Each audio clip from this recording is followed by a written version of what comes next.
Stay Tuned Sports welcomes you to the following presentation of a drunken degenerate watching the National Football League.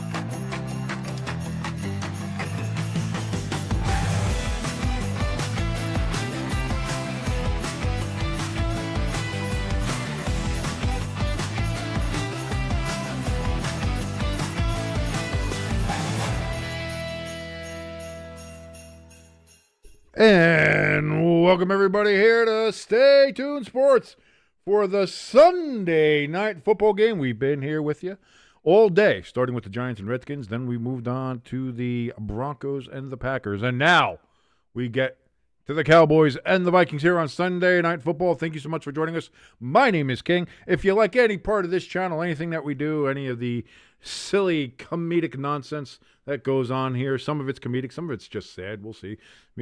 Night's young. We'll see what we can do here. Go ahead, please hit that like button. That helps us out tremendously. Thank you so very much for your patronage, for your support. Actually, just being here and watching is support enough, and I cannot thank you all for all in the help that you do there. Again, if you want to hit that share button, let the world know that we exist. I'm sorry, I'm adjusting my hoodie sleeves here. If you want to help us out there, let the world know we exist. Hit that share button. That'll help us out tremendously as well. Thank you for that. And of course, if you're brand new here, just coming in, saying hi, say hello, say how you doing, and you're not yet subscribed, please hit that subscription button as we are on the road to 1,000 subscribers. And again, your patronage would help with that tremendously. Also, if you want to help us out a little bit more directly, if you will, you can go and do so. Top of the chat and the description below this video, we have links for our donation station and our merch store.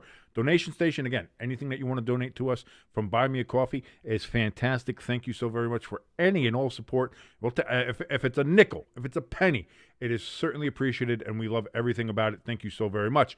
If you want to get your name on the ticker, though, you got to go ahead and donate more than right now. The person who has been on there for over a year, Pecan, he has donated $110 to the cause, if you will, of Stay Tuned Sports. You want to get your name on a ticker, donate more than $110. Your name replaces Pecan's along with the amount that you donated. Again, it's a big thank you from us to you if you go ahead and do so. Right now, Pecan, he's been running that ticker for over a year, so we certainly do thank you for that. Tanya Vasavada in the chat. Thank you so much for joining us. Tanya Vasavada says, "Bro, I'm crying. Go Pack, go." It is not a great time as a Packer fan there, Tanya. I said Tanya. I apologize. It's Tanae. Jesus Christ. I can't read. Pardon me, Tanae. I do apologize. As we see also, Paul is in the chat. Says, "I'm devastated after a heartbreaking Colts loss. Have a good stream." I'm sorry, Paul. Again, I don't think you were going to find too many people outside of being Seahawks fans that weren't pulling for the Colts and for Phillip Rivers. And after hitting that 60-yarder, it's like, oh, my God. They really got a chance, but just a little too much time left. And the Seahawks able to go ahead and hit their own, what was it, a 47, 48-yard field goal? Like, no, there was no small shakes there. But they did fantastic on that end. So, again, nothing as a Colts fan to be ashamed of. I mean, it does hurt, obviously, a little bit with the way things are going, being, 8-6 now? So, I mean, you're still not out of it. So, I don't give up, Paul. It is heartbreaking, but I think you showed that you went up against one of the best teams in the NFL and gave that kind of performance. Colts are, I think, still very much alive. Tanae laughing at my pronunciation of the name. I'm sorry.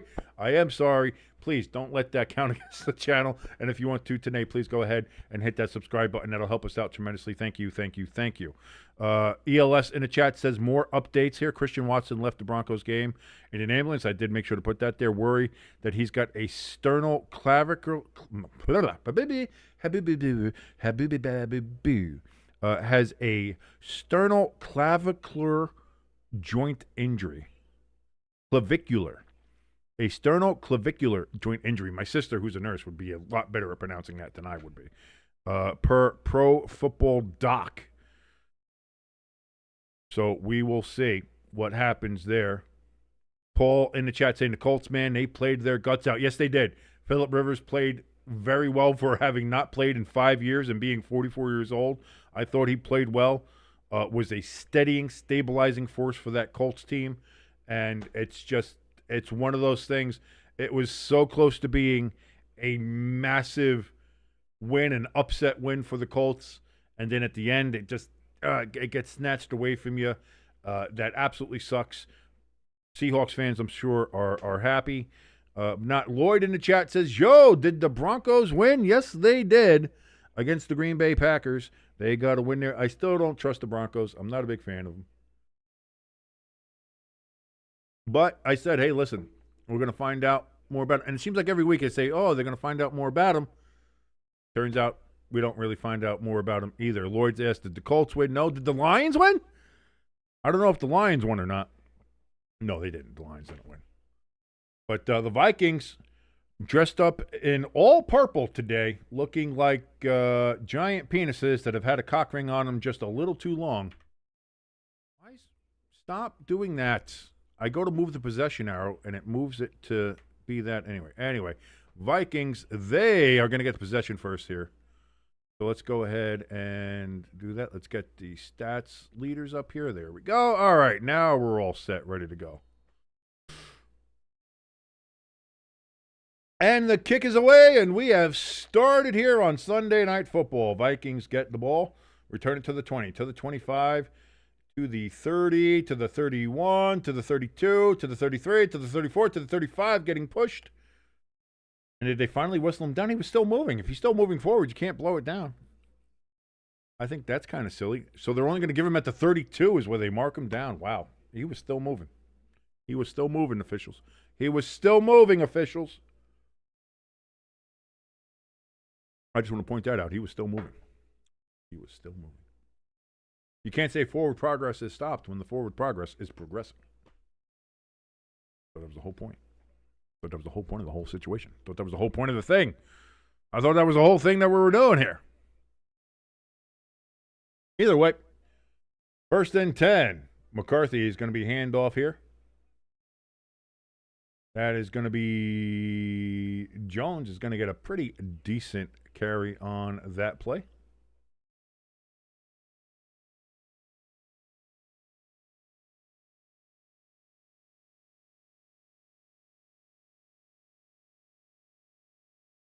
Lloyd says, I think the Broncos get exposed in the playoffs. I do as well.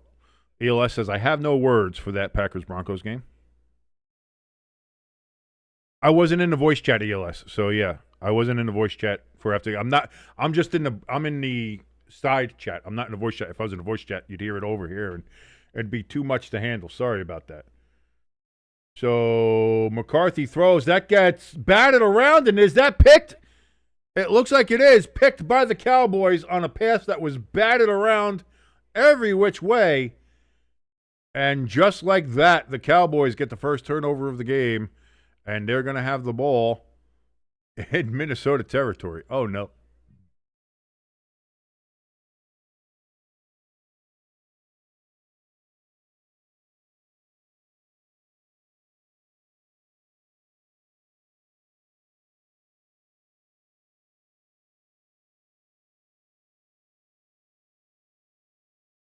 ELS is taking a very pragmatic, non-doomy approach to the Packers and their injury situation. He says, all I can say right now is that the Packer season is officially over. So ELS is done. 1st and 10 for the Cowboys from the 35-yard line of the Vikings. Going to be good for, I didn't think he got anything on there, but they're going to say 2 yards for the Cowboys for Javonte Williams. So 2nd and 8 coming up.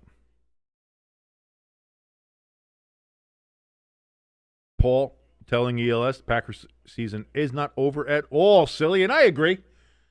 Packers season is not over in the least. Your offense is the same as it was without Watson in the beginning of the year, same as it is now. Like there's nothing different.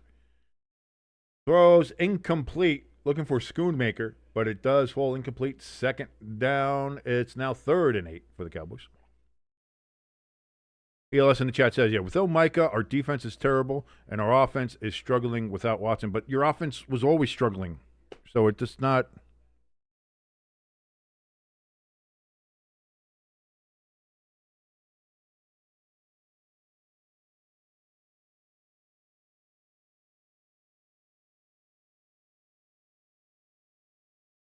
So here we go, 3rd and 8.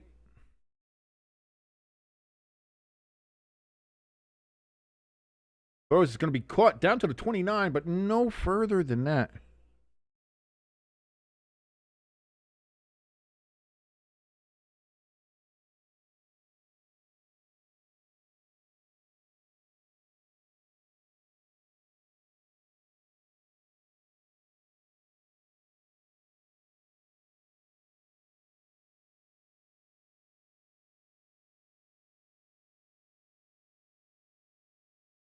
So the Cowboys going to line up for a field goal here, 47 yards, which is really nothing for Brandon Aubrey.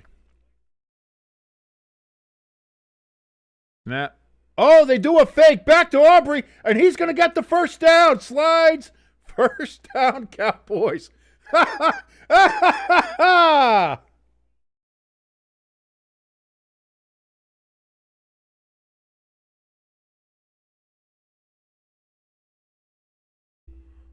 Paul says, hey, listen, ELS, you think you're the only team with injuries? Everybody has them. And ELS says, yes.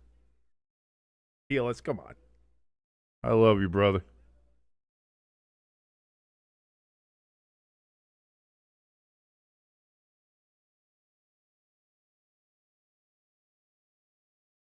Williams gets about 2 yards on 1st and 10. It's going to be 2nd and 8 coming up from the 19.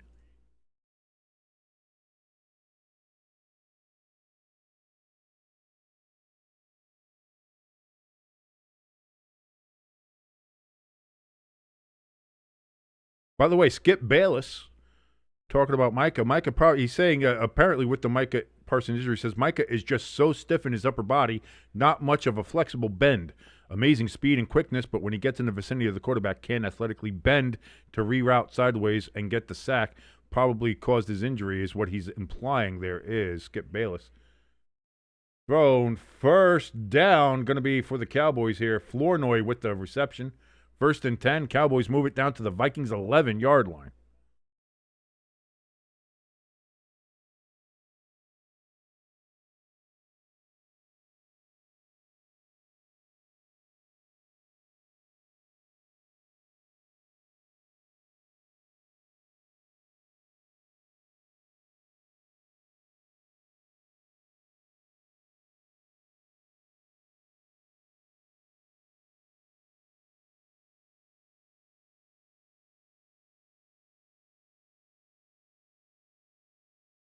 Vontae Williams gets it down to the 5-yard line on 1st and 10 from the 11. So that's going to be 6. So it's going to be 2nd and 4 upcoming.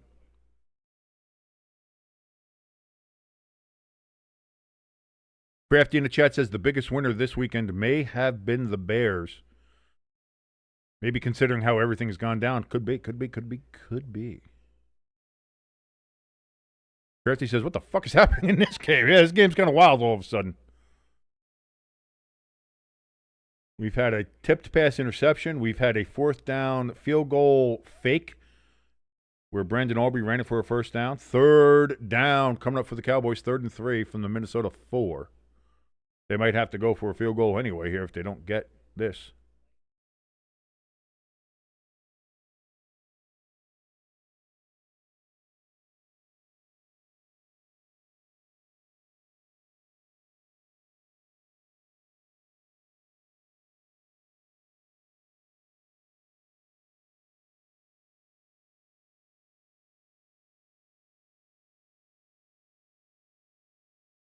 Dak is going to run it, and he's going to get close to a 1st down. They're going to mark him short. I thought he might have crossed the line, but it's going to be 4th and an inch.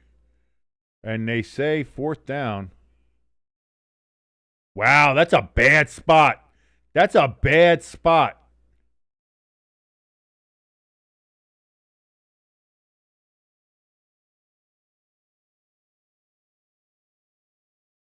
Lloyd says the Lions showed they can definitely play with some of the best teams in the NFL, but there was definitely some questionable calls, as I think there is in every game at this point. That's why you can buy the Fuck the Ref shirts available.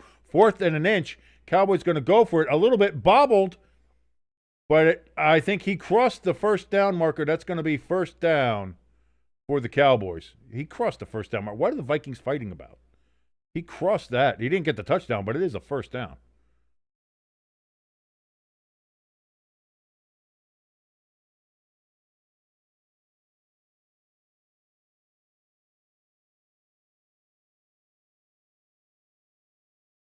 And they're saying first down, first and goal, Cowboys from the 1.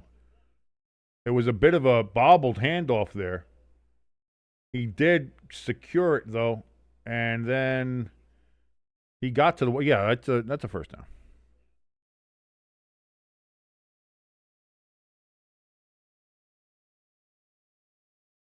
Lloyd says, I don't know how anybody could be a Browns fan, to which Crafty then asked, masochism. Like I said, being a Browns fan is tough. But over the last 15 years, the New York Football Giants have more losses than the Browns.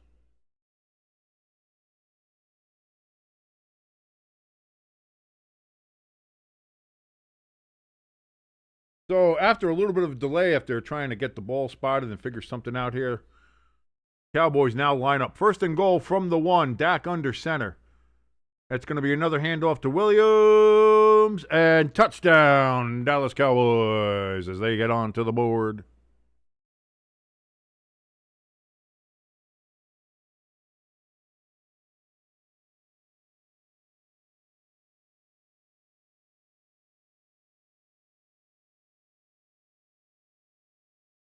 Crafty says the night games for this season have been kind of drunk. Well, maybe we're going to get something like that in this game.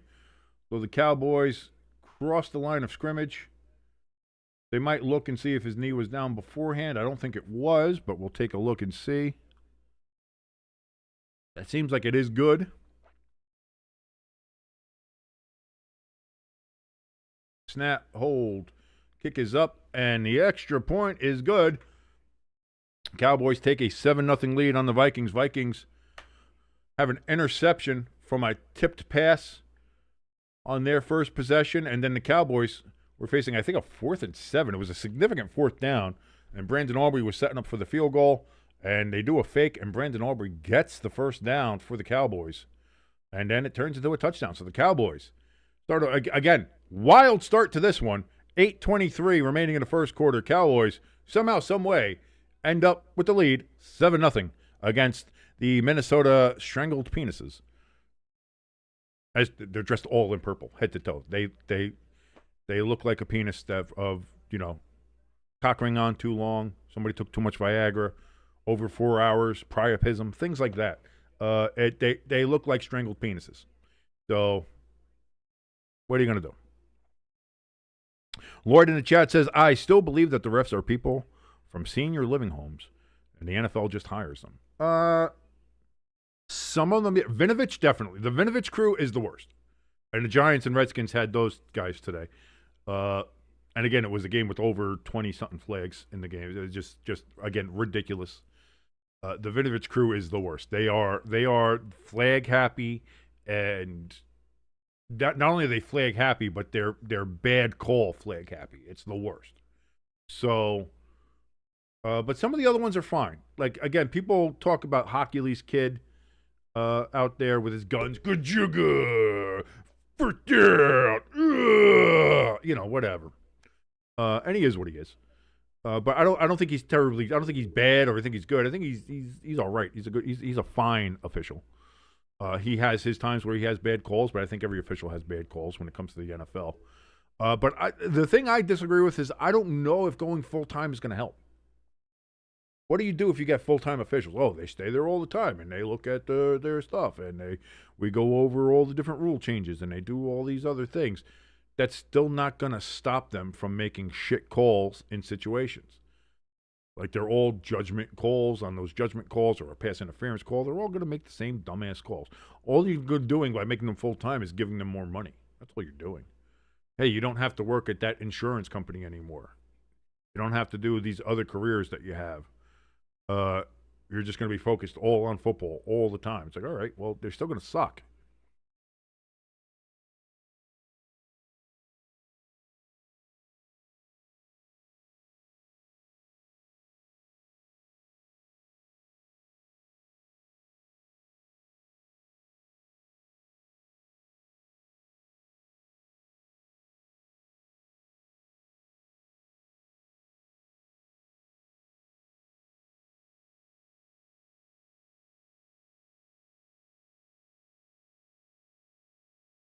Jesus Christ.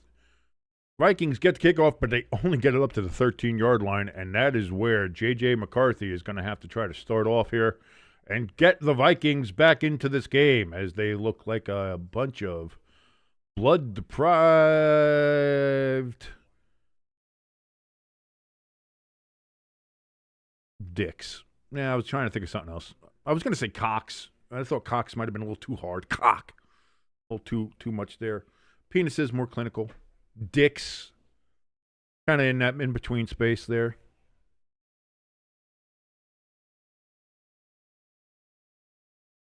Whoa! Handoff and a loss of 3 yards for Jones back at the 10-yard line. There's no way they're giving him up to the 11. He didn't sniff the 11-yard line. They're going to say 11, but they're still saying a loss of 3 yards, so it makes sense. It's 2nd and 13, which is what I called, which would put the ball at the 10. I don't know why they're marking it on the 11 there, but.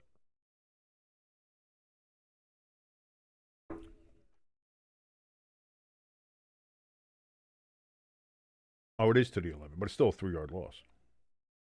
So how does I don't know how that works. So it must have been at the 14 then, I guess. J.J. McCarthy escapes the pressure, goes out to Hawkinson, his safety valve, and that's going to be a first down for the Vikings. I think he got it. Yeah, that's a first down. They're going to mark him short? No. That's a bad spot from the official, first of all. But it is a first down. It is. They are marking it as a first down. 1st and 10 from the 24. Yeah, that's well past the first down. That's a bad spot from the official. Shocking. Shocking that the official wouldn't spot it correctly.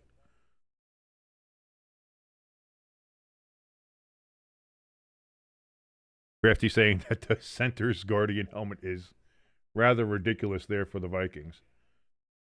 I mean, everybody's got the purple helmets, and he's a big guy, so a big helmet doesn't. I mean, it's not too distracting. It's not like Romeo Dobbs, who literally looks like a bobblehead, because he's a skinnier guy, thinner guy, and he's got this giant fucking guardian cap on. He literally looks like the Great Gazoo. He looks like a bobblehead. A guardian helmet on an offensive lineman actually kind of looks like it fits. 2nd and 9 coming up here for the Vikings.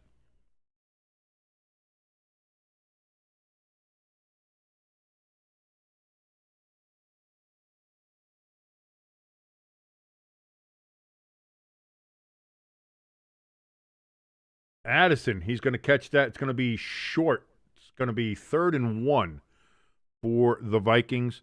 Lloyd is asking, what's Thursday's game? That's going to be the Seattle Seahawks versus the Los Angeles Rams. So a big NFC West showdown. Rams, though, I don't know if they're going to have Devontae Adams. They're worried about his hamstring. They're saying it doesn't look good, but Devontae is saying it's not as bad as people are saying. So we'll see what happens with that. But that's going to be a big game.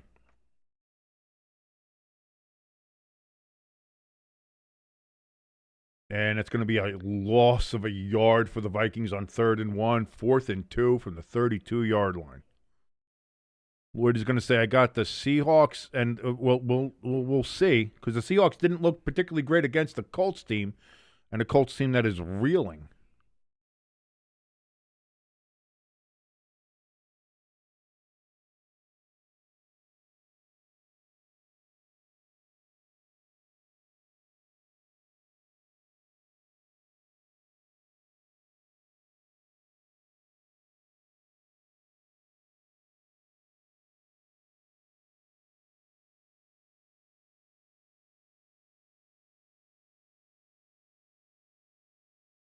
Oh, Vikings get a good bounce. That's going to bounce all the way down to the 3-yard line.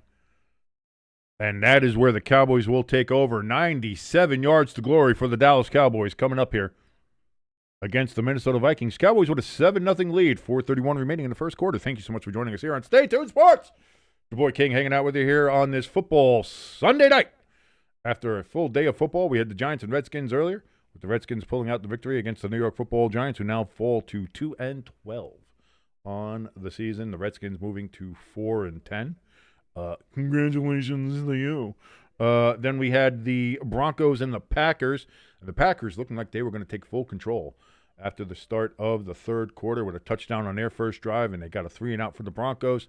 And then after that, the very next play was a long, deep interception from Jordan Love, and it was all downhill from there. Packers fell apart. Christian Watson was hurt on that particular play. It looks like he's having some kind of collarbone or sternal injury, or one and the same, something with the joint there with the collarbone and the sternum. When he fell directly on his elbow, it kind of sent a shock throughout his whole arm and skeletal system, rattled them bones, and he did not do well. And then, of course, Micah Parsons with an ACL, what's feared to be an ACL injury for the Packers, and that would end his season there. And the Packers just collapsed from there, losing by 8 points to the Broncos. And, so now here we are in this game. Sunday night, Cowboys and Vikings. Dallas Cowboys in their traditional home whites, silver helmets, silver, blue, green pants that they have. The Minnesota Vikings wearing purple helmets, purple jerseys, and purple pants, and purple socks, looking like choked off penises in a BDSM video. Not looking great, caged up, if you will. Maybe they're a little bit of cucks, little Minnesota cuck boys. We'll find out here as this game moves along. By the way, Minnesota, just stop wearing all purple uniforms. It sucks. It's dumb. It looks stupid. Stop doing it.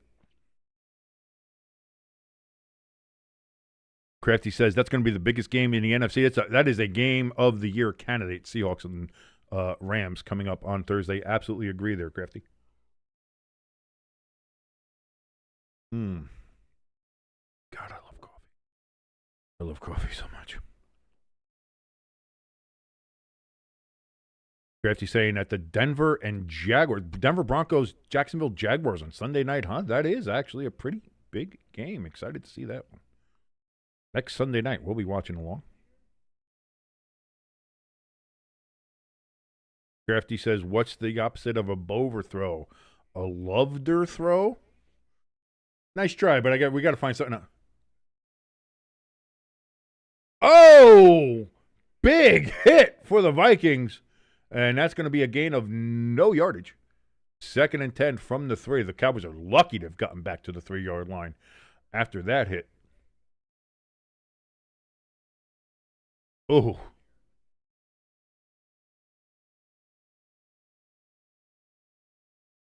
Davis. Still back in the backfield for that one, so we'll see. Cowboys, Dak Prescott is going to throw. Incomplete. Pickens, the intended receiver. Murphy on the defensive end there. And gets an incomplete pass. 3rd and 10 for the Cowboys from the 3. Kenneth in the chat. Great to see you, brother. Says, hey, my friend, how are you doing? Tonight I am doing good, and 300 subs around the corner. That's fantastic to hear, Kenneth. Great job by you, and I certainly hope you get more. Oh, for me, 300 subs around the corner? I guess. We'll see. We're on the road to 1,000, so the 300 subs, we'll see if we can cross that threshold and keep that moving on this season. And Lupke, he gets a pretty decent gain there. 8 yards to make it 4th and 2. Dallas has it at the 11-yard line, but this feels like a chance where they're going to have to go ahead and punt the ball away. You don't want to go for it. 4th and 2 down in your own 11-yard line. So Dallas setting up with a 4th and 2. Punter is out on the field. As Anger, the kicker, he kicks angry from the middle of his own end zone. Snap and punt is away.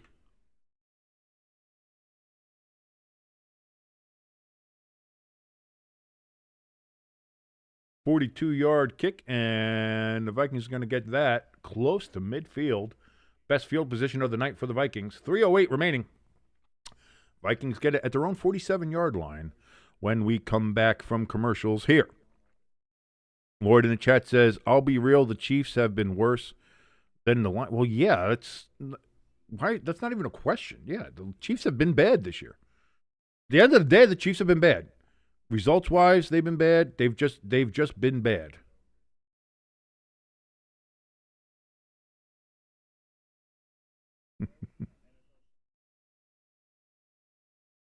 Kenneth says, Alabama versus Oklahoma on Friday night. First start of I'm not watching the playoffs. In solidarity with Notre Dame and how they got fucked. So I'm not going to watch until maybe if Alabama gets knocked out, if Oklahoma beats Alabama, and I certainly hope they do, I'll probably jump back in. Because again, I have no problem with Miami making it. Like, I think this is the thing. Is it shouldn't have been a choice between Notre Dame and Miami because Miami beat us head-to-head. That's understandable. They should be in. But the way that the College Football Committee finagled it so that Alabama would still be in it, and then even after they got crushed in their conference championship game, every other team that played in their conference championship game that lost dropped down, except for Alabama. And Alabama got murdered in their game. But Alabama didn't move down at all because they wanted to save it to be Notre Dame versus Miami and not Alabama versus Miami. Because I think in an Alabama versus Miami situation, Miami would have made it, and thus it would have been Notre Dame and Miami both making the college football playoff, that's how it should have been. Instead, they kept Alabama at 9 for some reason and forced the issue between Notre Dame and Miami, and then forcing the fact that Miami beat Notre Dame puts Miami in and kicks Notre Dame out. Notre Dame should be in the college football playoff. Alabama should be the team that's out. But again, it's the SEC and their bribery and their corruption from Greg Sankey. And I have no problem saying that, and I'll say that without the allegedly. Greg Sankey is a corrupt bastard who constantly pays off these people on the committee, intimidates people on the committee, sends blackmail and extortion through the committee to get what he wants for his SEC. Because he feels like they should have it, because it means more in the SEC. Eat shit, Greg Sankey. And I'll say that with no legal what 2-4s and, allegedlys or anything like that. No. Greg Sankey is as dirty as they come.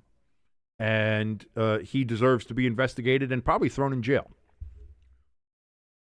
So Minnesota, 1st and 10. Pass by J.J. McCarthy out of the backfield to Jones, and Jones is going to get a huge gain all the way down the right side of the field. And we've got a flag. That might be a horse collar tackle on the Cowboys. And we've got our first flag of the game.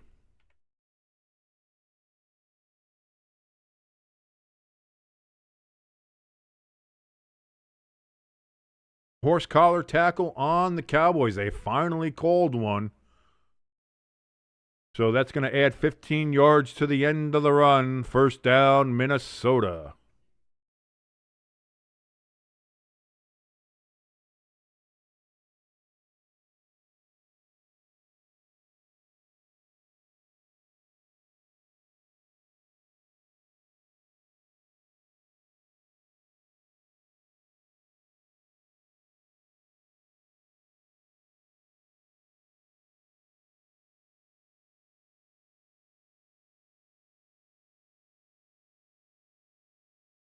J.J. McCarthy throws. End zone. Caught! Touchdown! Naylor catches the ball, and it looks like he's injured. He might be concussed. But he held on to the ball even though he's concussed. Holy shit, what a catch by Naylor. Unbelievable. A concussion catch from Naylor. And he holds on to the ball. Everybody else who ever had a concussion and dropped the ball, it's not an excuse. Naylor catches, fall. Yeah, he bounced his head right off that carpet. Oh, my God. Absolutely scrambled his brains on that one, but held on to the ball. Watch this head. Boom! Ow! Ow! Ow! I'm feeling that one. Naylor will be out the rest of the game. That is 1,000% concussion city. His head bounced like a basketball. Oh, and held on to it. Yeah, he thinks he's Batman right now. He's helping out Gotham. But the Vikings get the touchdown. Naylor. Oh, dear sweet Lord. What a helmet bounce. ELS in the chat says, wow, what a catch. Crafty says, wow. Yes, impressive catch by Naylor. He's still holding on to that ball. That just might be his muscles. Like, ugh. But hell of a catch there. As we see some of the Vikings fans dressed up there at Arlington at AT&T Stadium. And Naylor is walking off, but boy, he's going to be assessed for a concussion, and I can't see him coming back into this game. The way that head bounced off the turf, oof.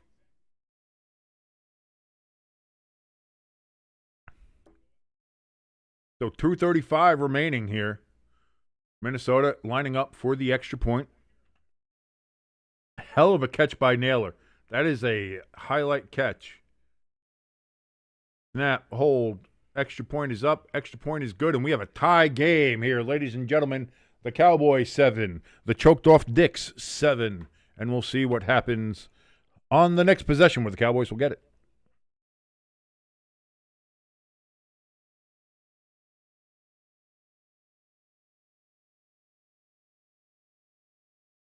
Couple of funny memes here. People saying, boy, Dylan Raiola realizing now he's got to tear his ACL to match just what Patrick Mahomes does.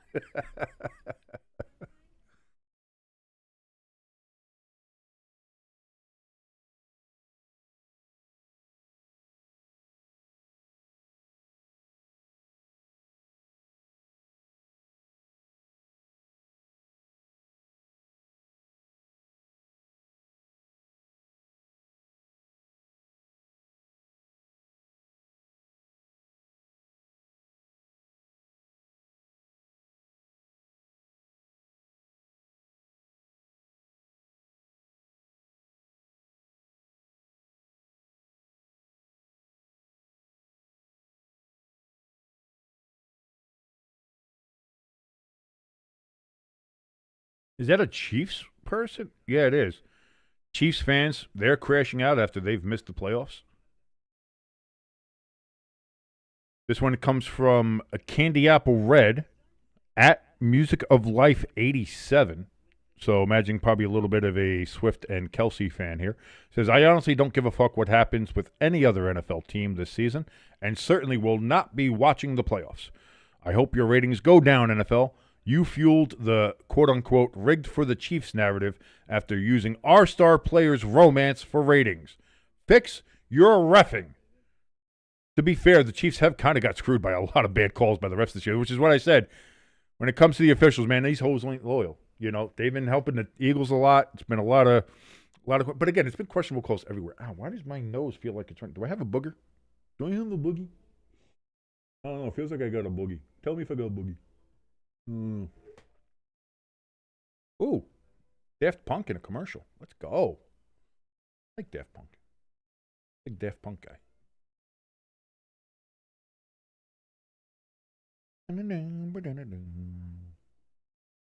Oh, Chanel. Well, that's a Chanel commercial, but still, I like Daft Punk. ELS says, hey, Chiefs fans, shut the fuck up. We don't give a shit. That's not true. I care. I like Chiefs fans. I don't have a problem with Chiefs fans. I don't have the problem with the Chiefs having success. Like, I saw the Patriots for 20 years. So, and I don't think the Chiefs approached that. I don't think the Chiefs approached the obnoxiousness that was the Patriots. Even with the Taylor Swift stuff. Even with having Taylor Swift and Kelsey and having the Swifties part of it and all this other shit, they were still not anywhere near as obnoxious as the Boston. Yeah, the New England Patriots, they're really Boston's team. We're going to get the duck boats again. It's Brady. Oh, look at us. Look at us. Bill Belichick, greatest coach in the world. Oh, my God. Parking cars in Harvard Yard. Whatever. I had no problem with the Chiefs. I had no problem with Chiefs fans. I really didn't. So,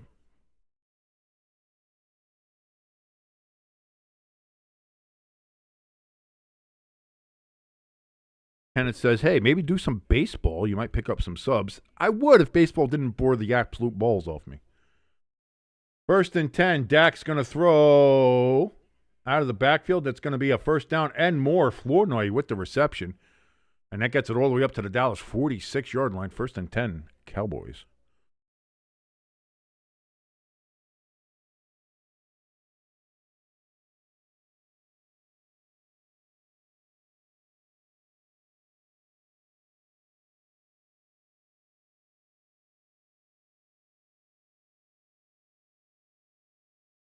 Under 2 minutes here in the first quarter.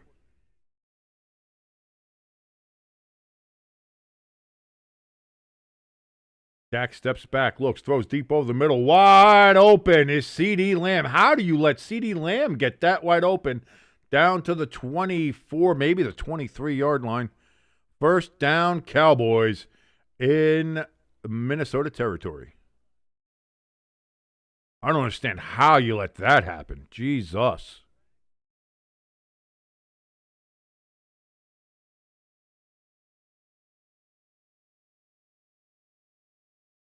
We'll do a little hockey as we're winding down with the NFL season here. We'll start doing more hockey. I'll try to keep it on a semi-regular schedule here. Oh, trying to do an end around with CeeDee Lamb, and that's going to end up being a loss of 4 yards. Actually, they say loss of 5. I think it's more. Oh, we got a flag down, and we maybe have some pushing and shoving. What do we got? Pushing and shoving, but not a lot of loving going on down there in Dallas.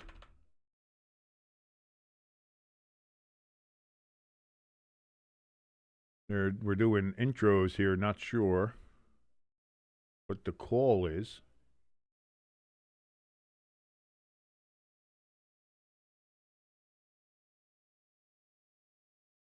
They're saying face mask.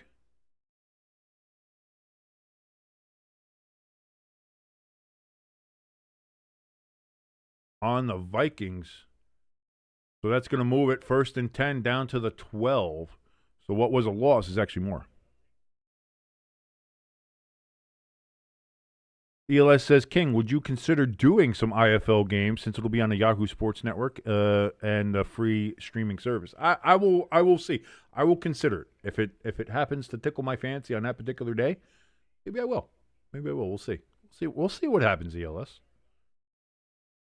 You have to be watching something. Like I said, we'll do some hockey. Maybe we'll do some UFL. We'll see how that goes and how I'm feeling about that. The UFL has been kind of meh lately, to be honest. So we'll see. I want to do something to obviously keep the channel going. We just can't do nothing for 9 months, which we kind of did last year, which is no good. So we'll see what happens. 20 seconds left here in the first quarter and counting. Dak under center. Play clock at 5, game clock at 13. Snap, hand off. This is going to be down to the 1-yard line for the Cowboys. First down and goal. They're actually going to mark them at the 2, but it's still a first down and 1st and goal, and that's going to be the end of the first quarter with the Cowboys 7. The bloodless penises with too much cock ring on them. 7. That's the Vikings because they're wearing all purple. So I'm just making purple cock jokes about them because they look like giant purple penises because they're bad. Stop wearing all purple, Minnesota. Just stop doing it. Cowboys going to come back with a 1st and goal from the 2-yard line when they come back from the quarter break.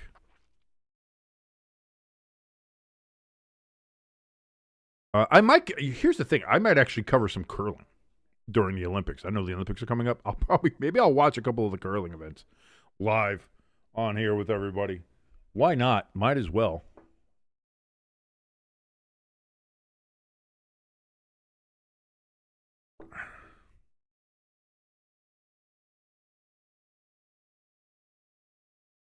Oh, God, I love coffee. Trying to see if we got any other NFL news happening.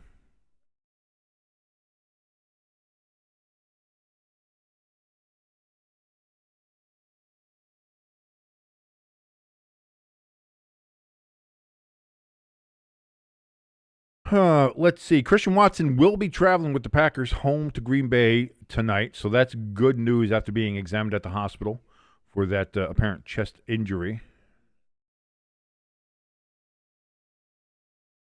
Matt LaFleur has told reporters that Micah Parsons' knee injury which is thought to be a torn ACL, does not look good. That has been later. Also, the Packers also finished the game without right tackle Zach Tom and without safety Evan Williams, great whiskey, both of who sustained knee injuries that are not believed to be long-term, however. So that is good news. Cowboys, of course, running back Javonte Williams is listed as questionable to return. They said they've added some extra padding to underneath his shoulder pads and may still come back into the game maybe on a pitch count.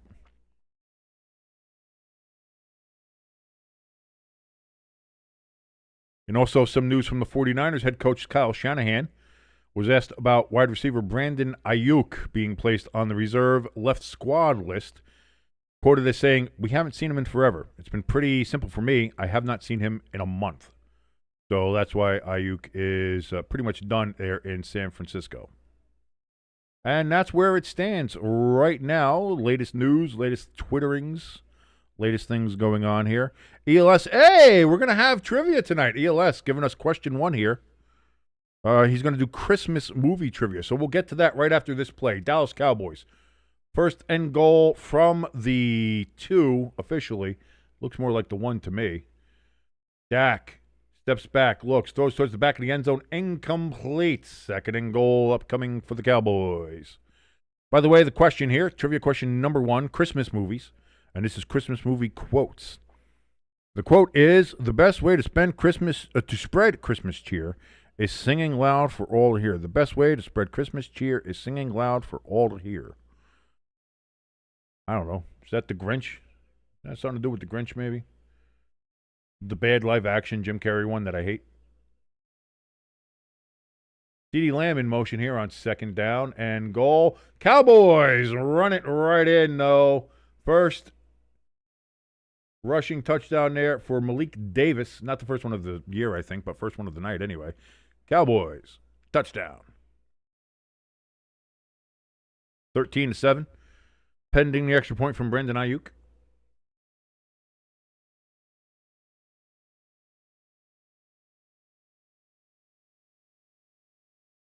Kenneth in the chat says the Chiefs fans can't take Taylor from us all.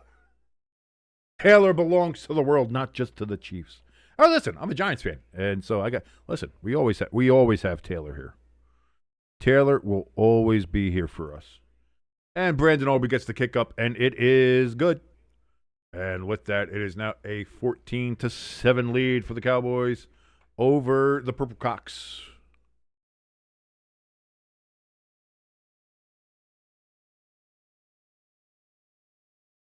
ELS still waiting for answers for question 1, Christmas movie quotes. The quote is, "The best way to spread Christmas cheer is singing loud for all to hear."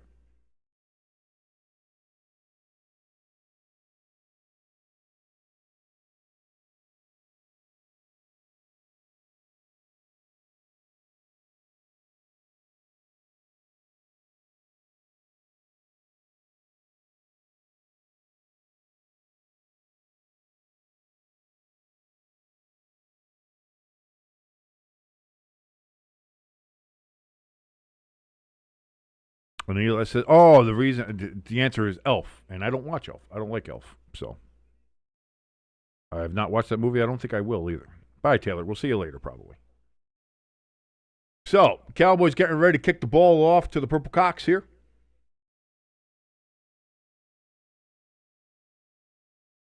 And again, I'm not calling them the Purple Cocks because I particularly dislike the Vikings. I don't.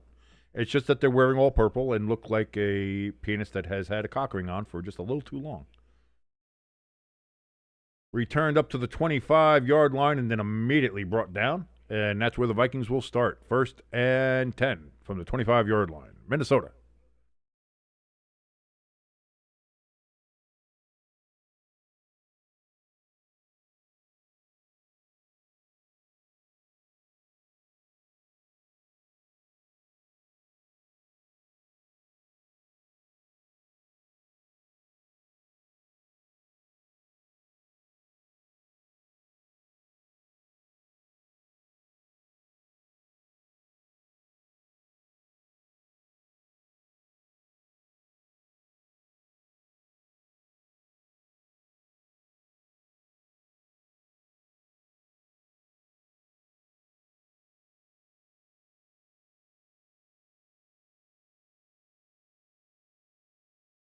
Oh, big run there for the Vikings, and that's going to be. I thought he got a little bit more than that. They're going to say 2nd and 3. I thought it might have been 2nd and 1.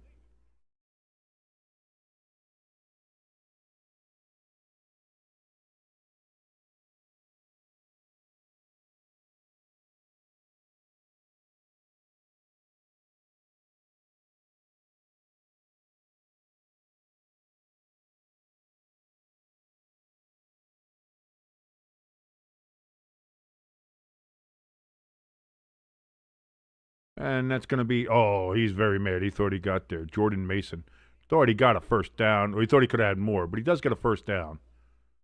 As the Vikings move the change, 13:55 remaining here in the second quarter, as we've just started the second quarter. And the Vikings have already moved the chains. First, no, they don't. They say 3rd and inches. I thought he got, whoa, wow.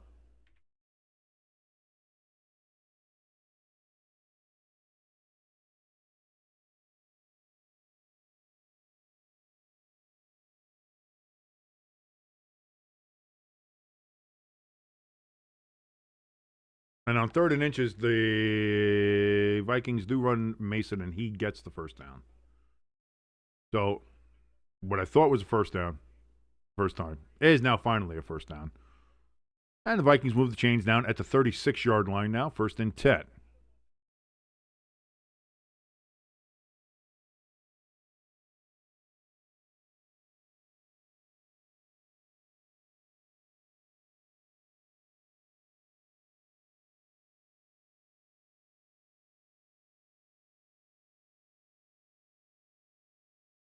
McCarthy on 1st and 10. Big throw down the sidelines. He was looking for J.J. Jefferson, or J.J. Jefferson. Justin Jefferson. He's J.J.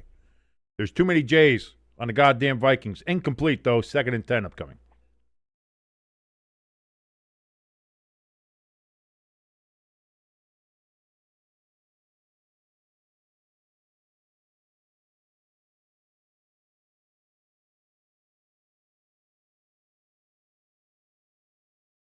Kenneth says he wants to do Disney questions. Disney can eat shit. 2nd and 10.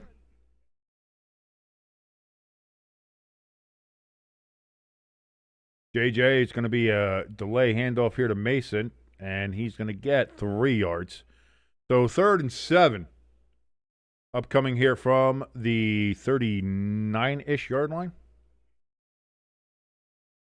They're going to say only 2 yards. Again, my ability to spot is apparently bad, so.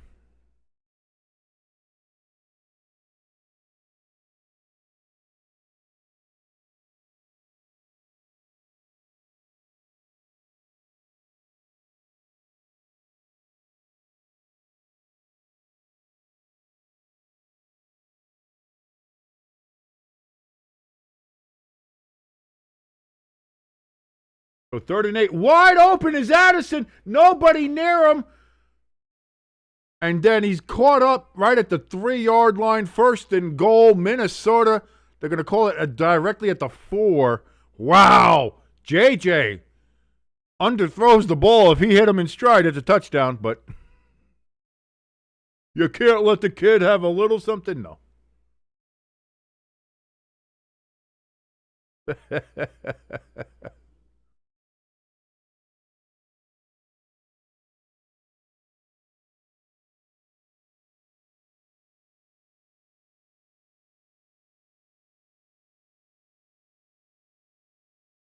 So 1st and goal for the Vikings from the 4. And we got the Vikings calling a timeout.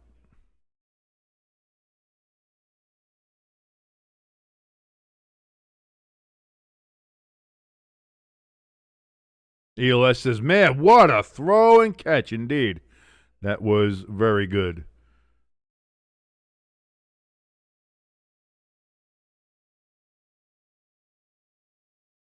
ELS saying JJ looks good today. He looks okay.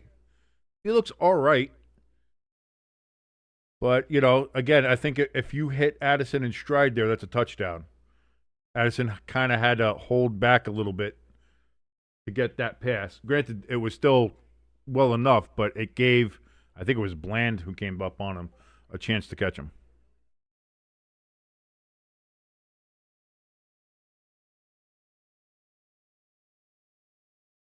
Hand off to Mason. He's going to get down to the 3.5-yard line.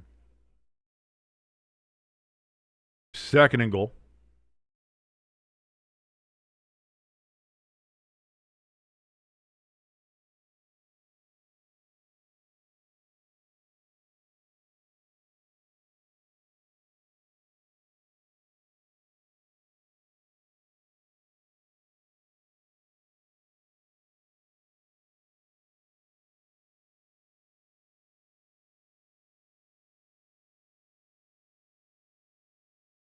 So second and goal from the 3. McCarthy throws back of the end zone. Caught! Touchdown. There's a flag down, though. Let's see what the flag is. Illegal formation on the Vikings. 5-yard penalty. Repeat second down. No touchdown. Move it back.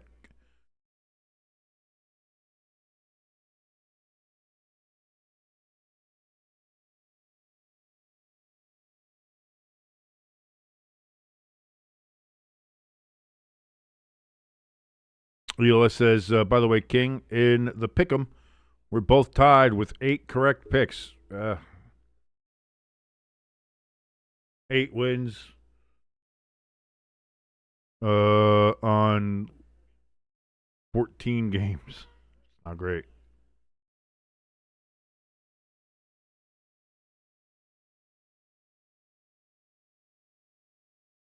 We got this game left, and then, and the Cowboys will take a timeout here, 10:25 remaining.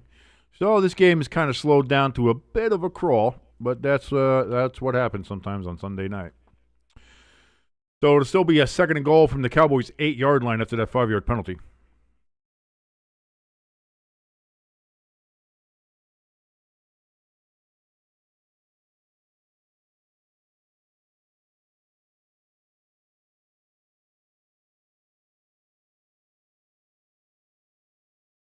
Where is...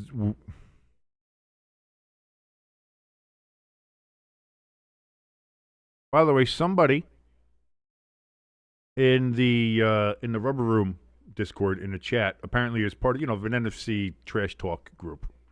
And somebody sent Daniel Zamora on Facebook sent this particular person a message and said, "I hope your mom dies of an accident as she flies out of the car window, hits another car, flies in the air, and gets cut in half."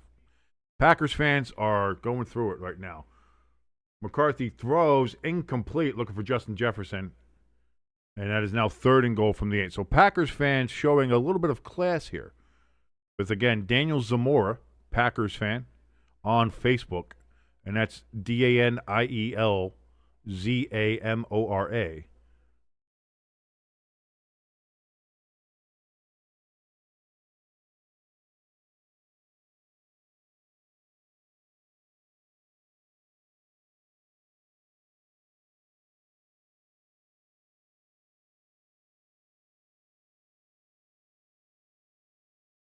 McCarthy, he's down to the 1. Boy, if he had any kind of moves, that would have been a little bit better. But by the way, here's that message that somebody sent. A Packers fan sent this to somebody from an NFC North group. So you can see that. That's pretty disgusting. ELS, what's going on with your Packer fans there? That's terrible. Look at that. Look at that. Unbelievable. Oh. Disgusting. Disgusting. ELS says, "That's not us." Says, "I'm a normal Packers fan." That's a crazy Packers fan. Well, we'll see. We'll hope so.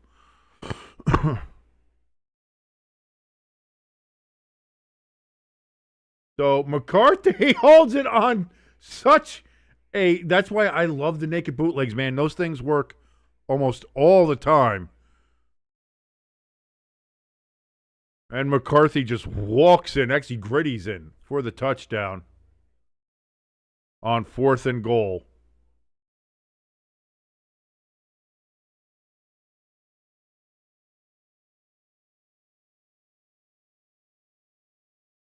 Great call. Naked bootleg should be called a lot more often in the NFL. I've been trying to tell people that forever. Snap, hold, kick is up, and it's good. We are all tied here in Arlington, Texas at AT&T Stadium. The Dallas Cowboys 14, the Purple Cocks 14.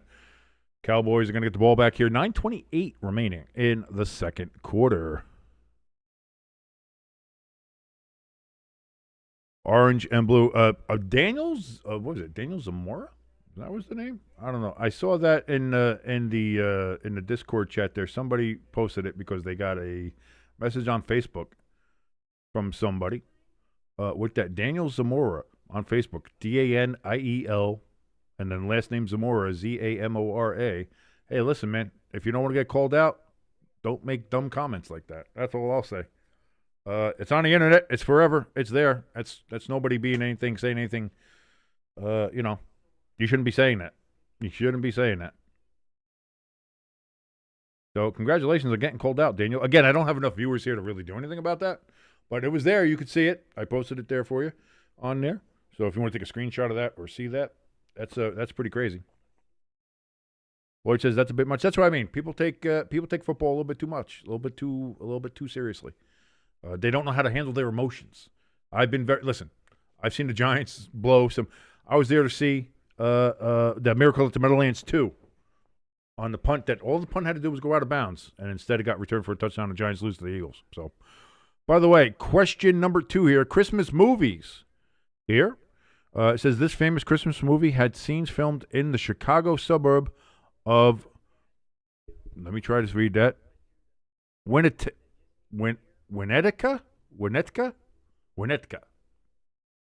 This famous Christmas movie had scenes filmed in the Chicago suburb of Winnetka. That might be Home Alone because they were in the real affluent area. So maybe that was just outside Chicago city limits. I'll say that. I'll say Home Alone 2 just for the shits of it. Kenneth, he says his answer is going to be National Lampoon's Christmas Vacation. That's a good guess as well. Orange and Blue says, oh, I don't know. Is that the movie with those people with the Blackhawks jerseys? That's a few.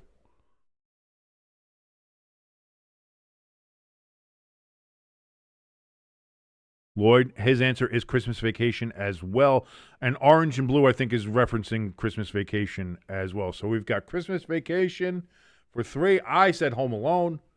So we'll see if I am alone in that pick. And the answer is Home Alone. I am the smartest man alive. Oh, don't ever doubt me unless I'm wrong and then doubt me all the time. But there you go, baby. There we go. Home Alone. The only person who picked Home Alone, this guy, Rob Van.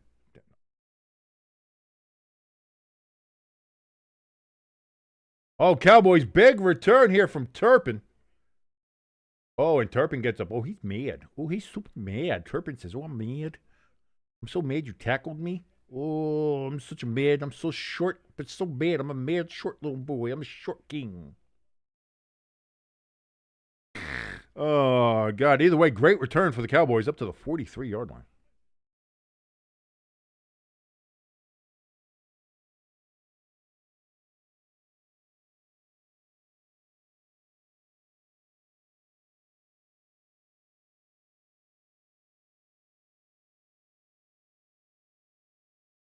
Lloyd says, never go full potato, folks. Yeah, you gotta maintain you gotta keep your composure. That's gonna be a yard loss for the Cowboys on first down. They're trying to say 2nd and 10. He did not get back to the line of scrimmage. What the fuck are you talking about?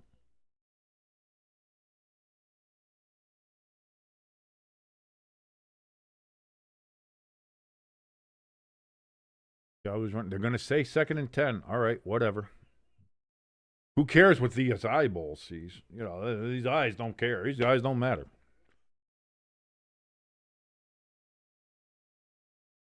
Dak takes a snap.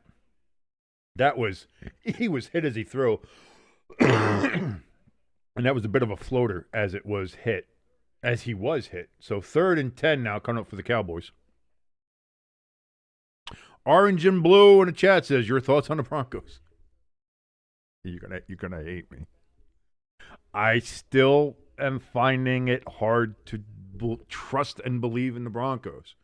Again, because that game felt more like the Packers absolutely collapsed in the third quarter, in that second half of the third quarter, and the rest of the game, more so than the Broncos, showing their dominance and saying, like, we own this game. This is our game. It seemed like the Packers more collapsed, and then with the injuries on top of it. Again, I'm finding it hard to try. Again, you are what the record says you are. The Broncos are probably going to end up being the number one seed in the AFC the way things are going right now. So it's hard to argue against what the record is. The record is what it is. And I can be a disbeliever all the way. The Broncos might make it to the Super Bowl, and I'll still be in the Super Bowl saying, I really don't know. I don't think the Broncos are that good. Like, I could be that guy, and maybe that's what it is. And I don't have anything specifically against the Broncos. I don't know why. Like, I'm doing it. Maybe it's just my eyeball test. Maybe there is something in me that is just like, I don't like the Broncos. I don't know why. I do like them. By the way, 4th and 3, the Cowboys going for it over the middle. CeeDee Lamb catches that. Cowboys really taking a chance there at 4th and 3 on the 50-yard line. But they make it.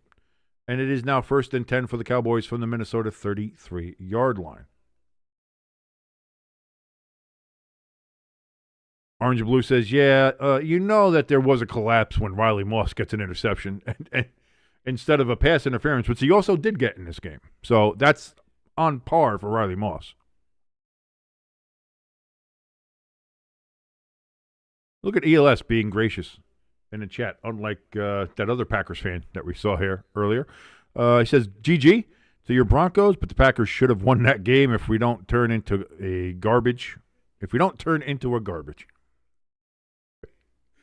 Eloquent Shakespearean words, ELS. Lloyd just saying Broncos losing the playoffs. Again, it's easy to say that, but if they just keep on winning, like, listen, they can, like the Chiefs did last year, by hook or by crook, end up winning their way to the Super Bowl. It can happen.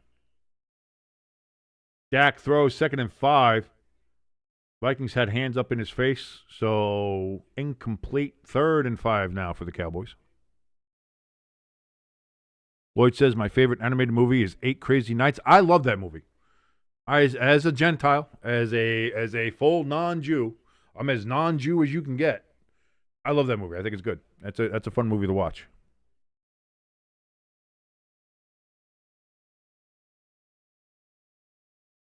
Kenneth is asking, Dolphins or Steelers for tomorrow night? I think I picked the Dolphins for tomorrow night. And I know it's going to be cold in Pittsburgh, and I know all that. And the Cowboys are going to take their second time out. 6:41 remaining here in the first half. And the Cowboys down to one timeout.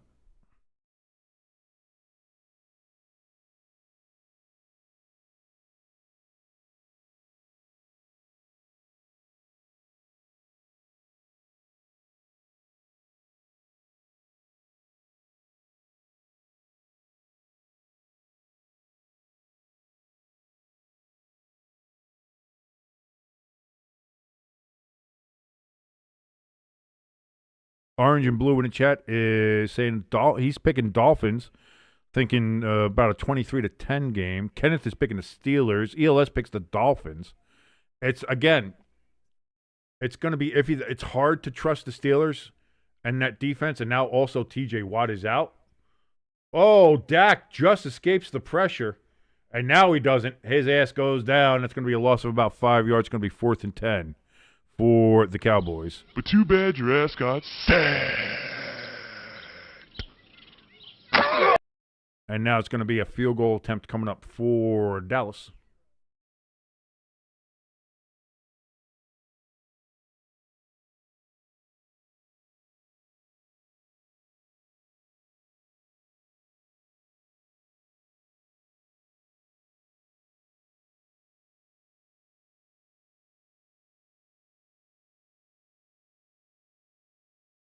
.51-yard attempt for Aubrey.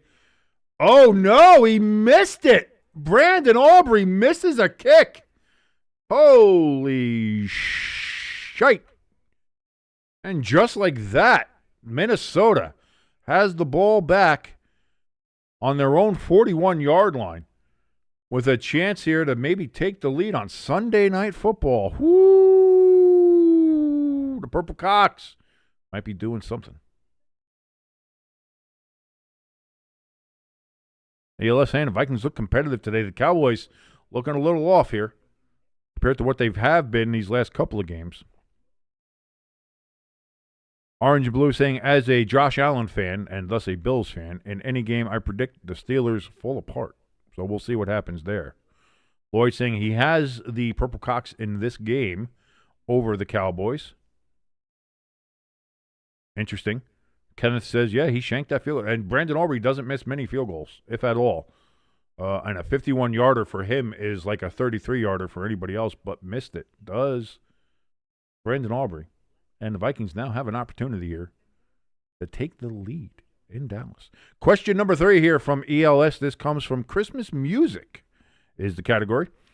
This is the most recorded Christmas song with over 733 versions documented since 1978. This is the most recorded Christmas song in history. 733 different versions documented since 1978. It would seem like Jingle Bells is the go-to, but it could be really any one of your classics. Green Sleeves you could throw up there. I'm Dreaming of a White Christmas has been, everybody's covered that. Rudolph's been covered by a bunch of people. Like you think about the real old schooly ones, and I don't know why they picked this one just for 1978. So I'm not sure why it's that year, because I think 733 versions since 1978. I guess because if you went further back, it would be other ones like Green Sleeves or other ones, or maybe it's just easier to document. I don't know. Jingle Bells would seem to be the obvious answer. I don't know if I want to go obvious. Could be Carol of the Bells. Could be what I use here for my start, as Carol of the Bells has been rather famous as well, covered by so many people. Any of your classics? I'll go with the obvious and say Jingle Bells. It's probably not. It's probably something else, but we'll see here. Orange and Blue in the chat says Bo Nix had over 300 yards, 4 touchdowns, and no interceptions. I think, and he thinks Carol of the Bells or Rocking Around the Christmas Tree. I was thinking Carol of the Bells, because everybody's done Carol of the Bells. Everybody does Jingle Bells. Everybody, like, it's not as easy as a question as you might think. McCarthy on first down throws to Jones. Going to be gain of about 7 or 8. We'll see. They say 8, 2nd and 2 coming up from the 49-yard line.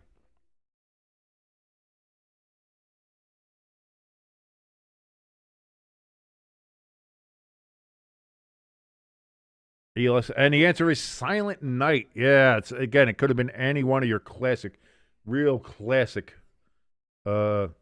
Christmas songs. And it's going to happen.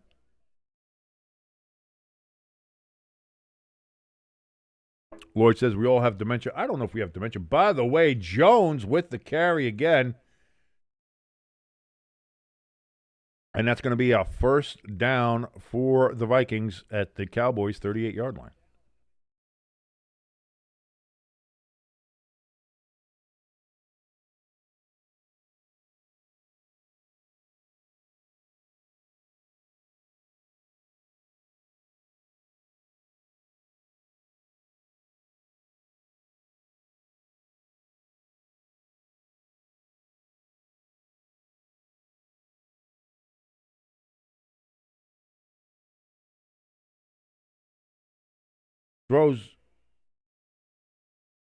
Jones is going to escape the first tackle. Can't escape the second. 5-yard gain. 2nd and 5 from the Dallas 33.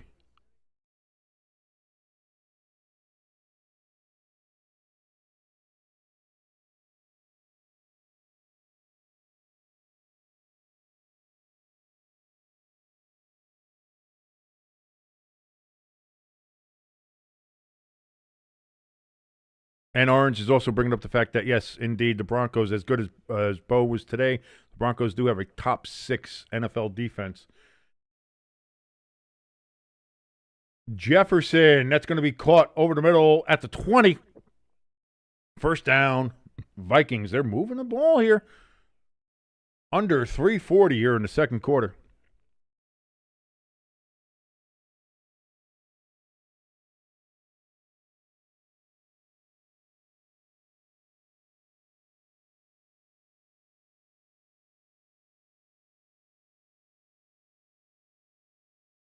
Lloyd is saying, yet the Raiders are beyond hell in the Booty Cheeks 5. Yeah, they're at the bottom of Booty Cheeks 5. The Giants aren't much better. But right now it's hard to put anybody else other than the Raiders there. Flag down here on 1st and 10 from the 21 is where they marked it. We'll see what this is. It seems like it's going to be – it came as soon as the snap came, so that's going to be probably against the Vikings. As that's only the 4th flag of the night. And we'll see what this comes up as.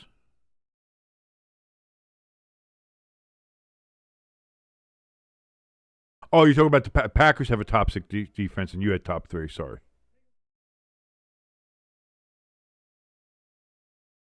A legal shift.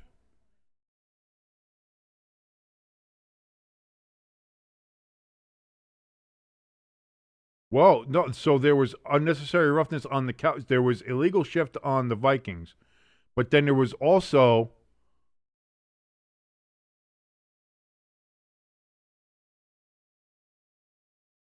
unnecessary roughness against the Cowboys. So they say by rule they enforce the defensive penalty, half the distance to the goal, first down. So there was 2 flags on that play. So we go to 4 flags to 5. Holy shit! There's a lot going on there. But either way, that's going to be a first down for the Vikings. And that moves it to the just outside the 10. It's at the 10.5-yard line.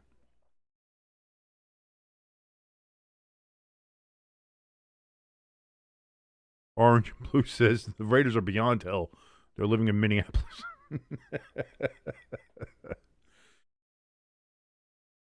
That's still a level of hell. I don't think you can go beyond hell.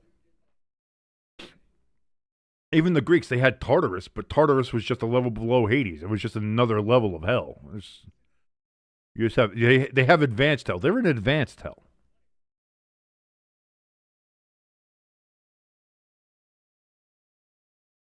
So here we go, 1st and 10. I'm not sure why we have the delay here.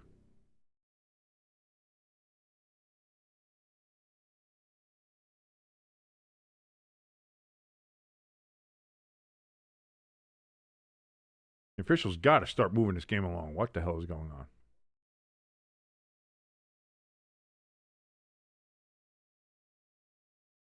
So here we go from the 10.5-yard line. J.J. McCarthy under center takes the snap. It's just going to be a handoff to Jones, and he's going to lose half a yard back to the actual 11-yard line. So 2nd and 10, or 2nd and 10.5, but they just do a long 10 from the 11.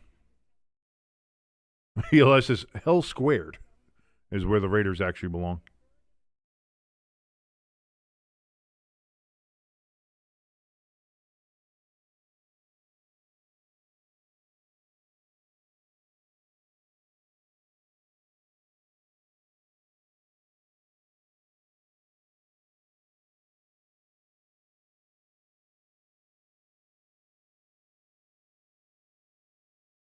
Kenneth in chat saying, "Who got the Vikings got the ball first? So the Cowboys get the ball first in second half.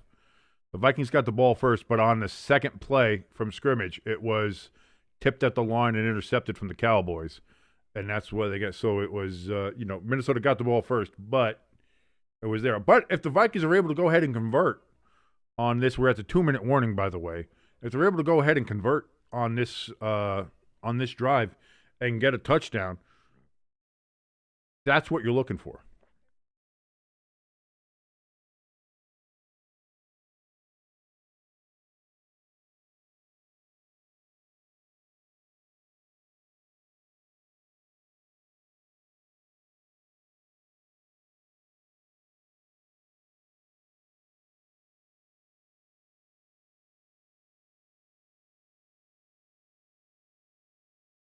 Question 4 here. on Christmas trivia, Christmas movie, film, whatever trivia here from ELS. This is going to be Christmas traditions is the category. In this particular country, people hide their brooms on Christmas Eve to keep witches and spirits away. In this country, on Christmas Eve, people hide their brooms to keep witches and spirits away. For some reason, this sounds Irish. This sounds like something the Irish would do. It's either Irish, it's either Ireland, or like deep Eastern European, like Romania, Poland, Slovakia, some shit like that, Hungary. But I will say, right now, it's probably my half descended side, as I'm 50 Irish, 50 German, split right down the middle. I'll say it's my brethren from the Emerald Isle in Ireland. That'll be my guess there for question 4. By the way, question 4 here from ELS on Christmas traditions says, in this country, people hide their brooms on Christmas Eve to keep witches and spirits away. So you got to just guess a country. I don't think it's anything in the Western Hemisphere. This feels like definitely old country shit. Orange and Blue says either Moldova or Romania, perhaps North Macedonia. He's taken 3 shots at this one. Lloyd says he's feeling Romania. Like I said, it feels either Irish, like real Celtic shit, or this feels very Eastern European Baba Yaga type of shit. So I think we'll find out there quick enough.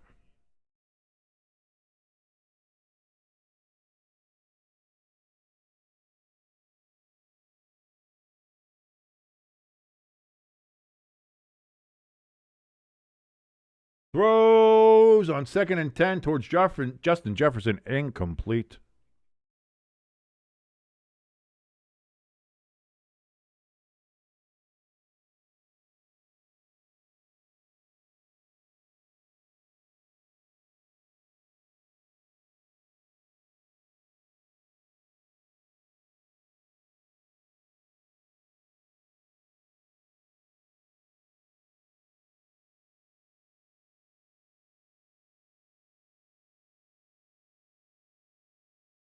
So 3rd and 10 from the 11. Justin Jefferson takes the snap.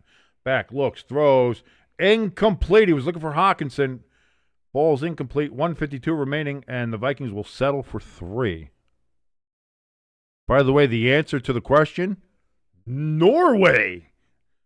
A bit of the Viking shit up there. I don't know what that's about, but yeah, Norway. They hide their brooms on Christmas Eve so that witches and evil spirits may not interfere with the holiday, apparently. Keeps them away. Because a witch can't find any kind of long stick they don't want to jam up right between their crevice. And the Vikings kick is good, and that gives them the lead for the first time in this game. 17-14, the Purple Cocks leading the Dallas Cowboys. And again, I have nothing against the Vikings. They're just wearing all purple. Purple socks, purple pants, purple jerseys, purple helmets. They look like a blood-deprived penis with a cock ring on it too long, so that is why they are the Purple Cocks for tonight. But they lead the Cowboys 17-14. We'll see what happens here. With 1:48 remaining, Cowboys have, I think, 1 timeout remaining. So we'll see if they can pull something off here. Maybe get a tie score going into half as the Cowboys will receive the second half kickoff.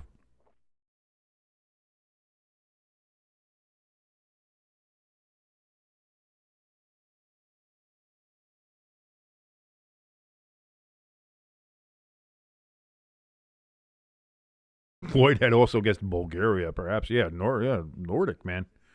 Who would have figured? Orange Blue says, I know what scares ELS the most. I don't know what it does. By the way, question number 5 coming up here from ELS. This is Christmas movie quotes.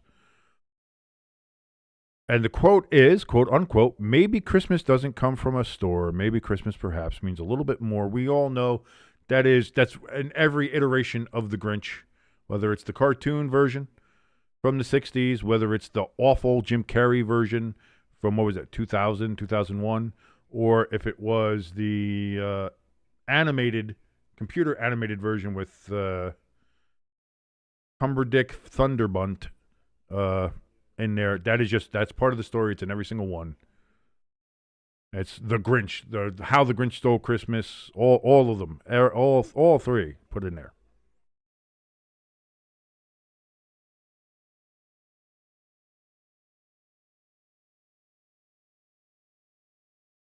It's all of them, Lloyd. It's in every single one. You can't have a Grinch movie without that quote being in it. And that's the point, because it's the whole point of the story. Maybe Christmas doesn't come from a store. Perhaps, just perhaps, it means a little bit more. Get you right in the field. It makes your heart grow 3 sizes.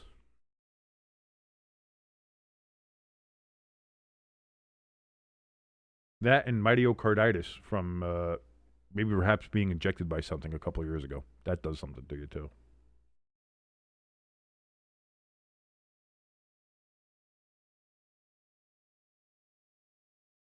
So here we go. Vikings getting ready to kick the ball off.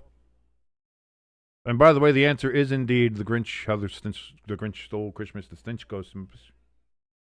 Oh no! The Vikings kicked the ball out of bounds. It's going to give the Cowboys the ball at the 40-yard line, as I have suddenly forgotten how to speak. 6th flag of the game, and again, we count flags, not penalties here. So while the penalties might only be a few here or there, we go with the amount that have been thrown.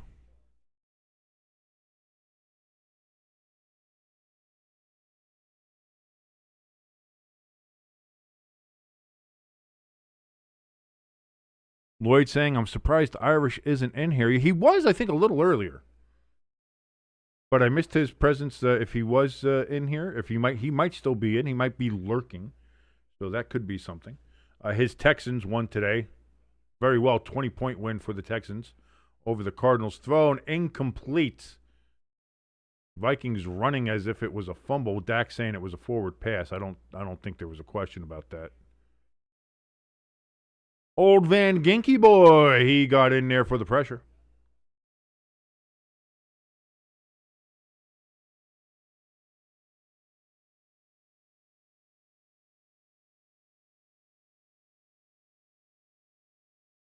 Yeah, I don't know what the Vikings were thinking there. So here we go. $1:43 remaining. 2nd and 10 for the Cowboys from their own 40-yard line. Throws. Caught. Ferguson is going to get the first down. It's close. They're going to say a yard short. 3rd and 1 from the 49 for the Cowboys. Hand off, 1st down, Cowboys. They get it down to the Vikings 45-yard line. And we've got a lineman down for the Cowboys, Smith, grabbing at his face. Helmet is off, grabbing at his face.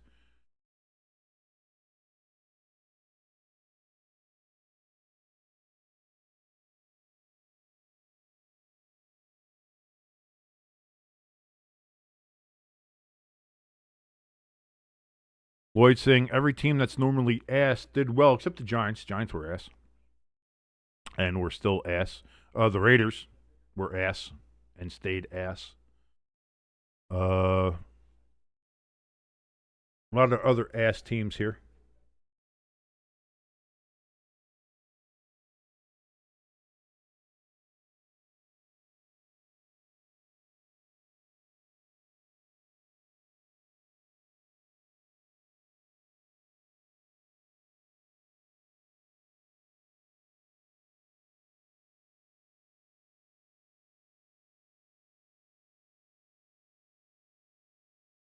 By the way, I'm just seeing here, Raiders head coach Pete Carroll got a little animated when asked about his preseason winning expectations after a 31-0 loss to the Eagles. This comes from Nick Walters on Twitter. That is at Nick Walt, Nickwalt, all one word, at Nick Walt on Twitter.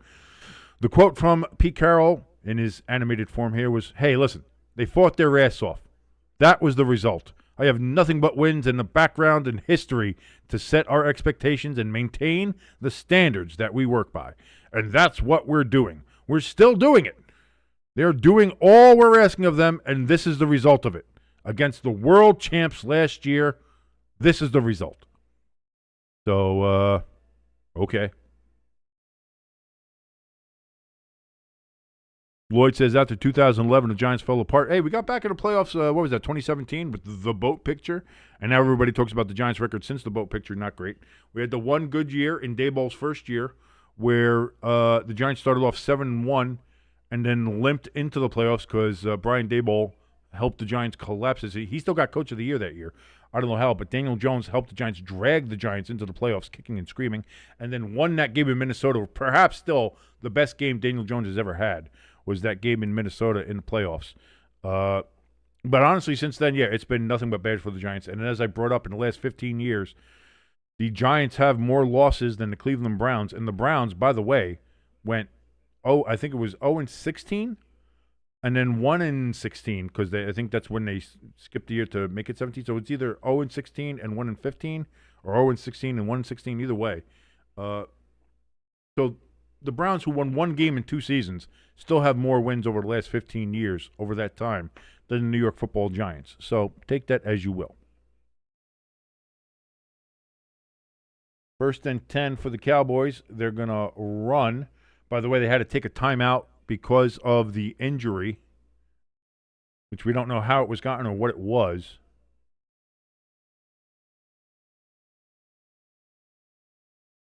Second and 7. Dak's going to throw. Caught, and that's a first down. Down to the Minnesota 32. Clock is running. 45, 44. Dallas has no timeouts.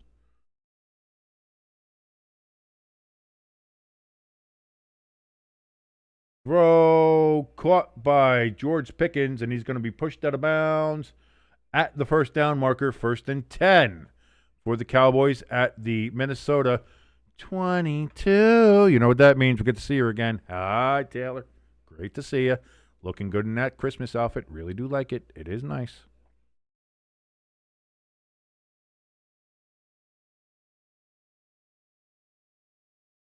So from the 22, Dak Prescott in shotgun. 35 seconds remaining. Looks, throws. It's going to be caught out of the backfield, but brought down inbounds, only getting up to the 19-yard line. 25, 24, 23. Cowboys running back to the line to try to spike the ball. And it'll be 3rd and 7, trying to stop the clock here. And they don't. They're going to run a play. 14.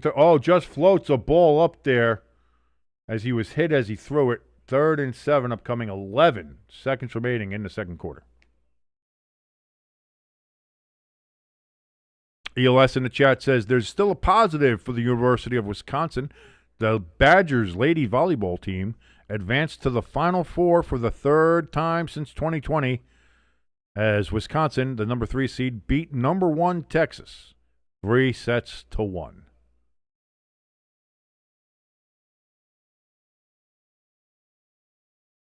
And Minnesota is going to take their second timeout.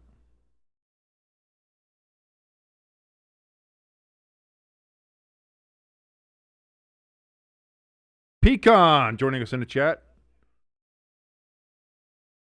ELS saying, hey, huge win for the Saints, and congratulations to Pecan. Pecan says thank you for that.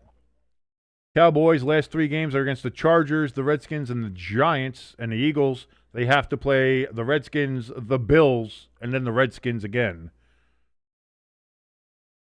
So a little bit easier path, I would almost say, for the Eagles as they play Washington twice, even though they have to play the Bills there in the middle. Dak just throws the ball away on 3rd and 7. 8 seconds remaining, 4th and 7. Cowboys will settle for a field goal here. But the Cowboys get the ball first in the second half. So a tie score here does not hurt. By the way, Brendan Aubrey, 0 for 1 tonight, missed from 51 yards. He did also have a fake field goal, 4th down conversion for the Cowboys. 37 yards here for Aubrey. He should make this one. He should. We always say he should, but he might. Snap, hold, kick. Yeah, not missing this one is Brandon Aubrey. Up and good. Cowboys, 17. Purple Cox, 17. 3 seconds remaining. And so they will have to kick the ball off.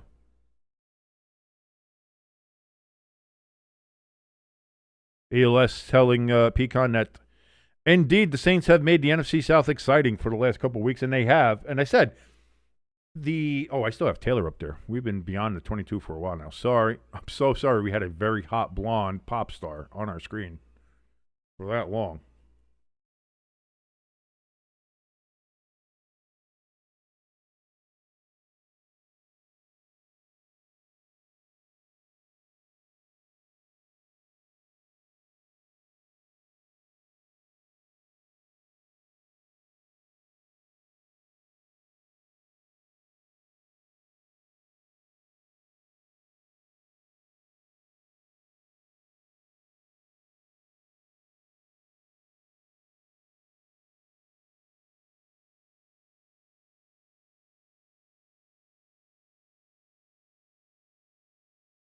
Pecan in the chat saying, Taylor's been a naughty Miss Santa.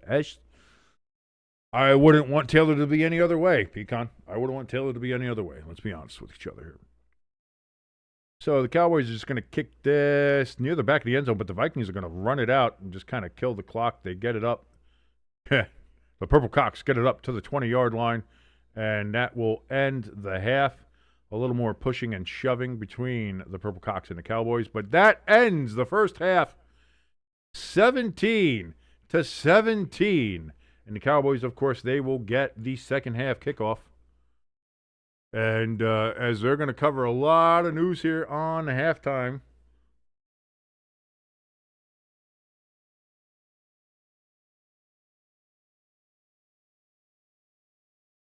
Because as we saw, the Chiefs missed the playoffs. Patrick Mahomes out for the rest of the year with a knee injury, a torn ACL that has been confirmed. Micah Parsons likely out with a torn ACL, as that is what is feared. From the Packers, Christian Watson with a collarbone sternum injury. Just so many injuries across the board here on this Sunday. This has been Injury Sunday. And it's been crazy. It has been a crazy, wild, wacky stuff here.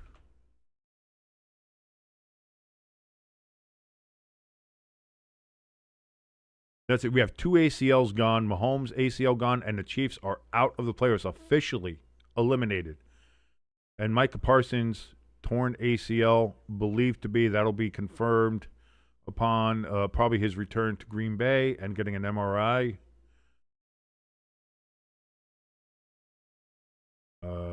Devontae Adams, we know, injured his hamstring, probably will not play on Thursday against Seattle. Big game there in the NFC. Oh, by the way, Texas A&M shocking the unbeaten #1 Nebraska Cornhuskers volleyball team, as we were just mentioning at the ELS mention, that Wisconsin got an upset win over Texas. Well, the Texas A&M Aggies, they shocked the Huskers.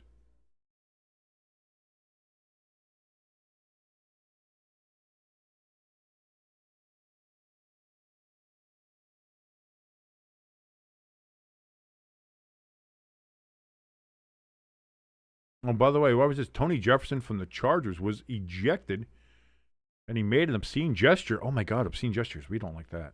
We don't like that at all. How dare people do that? That's just incredibly insensitive and just dumb. But this comes from the Chargers game in Kansas City where the Chargers won and knocked the Chiefs out of the playoffs. Tony Jefferson was ejected after a helmet-to-helmet hit on Kansas City Chiefs wide receiver Tyquan Thornton in the fourth quarter of their victory. And when he left the field, he did so in frustration, but made an obscene gesture towards the fan. After the game, Jefferson apologized for the gesture. He said that he didn't have any bad intentions on the hit and thought it was legal, but hadn't yet seen a replay. He said, "I'm classier than that." Clearly not. I was just caught up in the moment Emotions get high. I won't sit there and act like I'm a perfect man. I messed up, and I did that. I have kids at home, and there's kids out there watching the game too, so I apologize. At least he took ownership of it. The play was initially flagged for unnecessary roughness. A brief skirmish followed before officials disqualified Jefferson. Thornton was in concussion protocol after the hit. He said, I saw a football play, said Jim Harbaugh. That's what I saw. Jefferson had been physical throughout the game, delivering multiple big hits, including a jarring shot on Rashee Rice that forced an incompletion on third down earlier in the game. Physicality is part of the game, he said. You have to be smart with it. All right, but what was the gesture? They just say obscene gesture. Don't say what it was. I want to see what it was. Did he throw it? I want to say. Maybe he threw up like a blood sign. I don't know. Okay, they're showing the hit. And they're showing a little push in.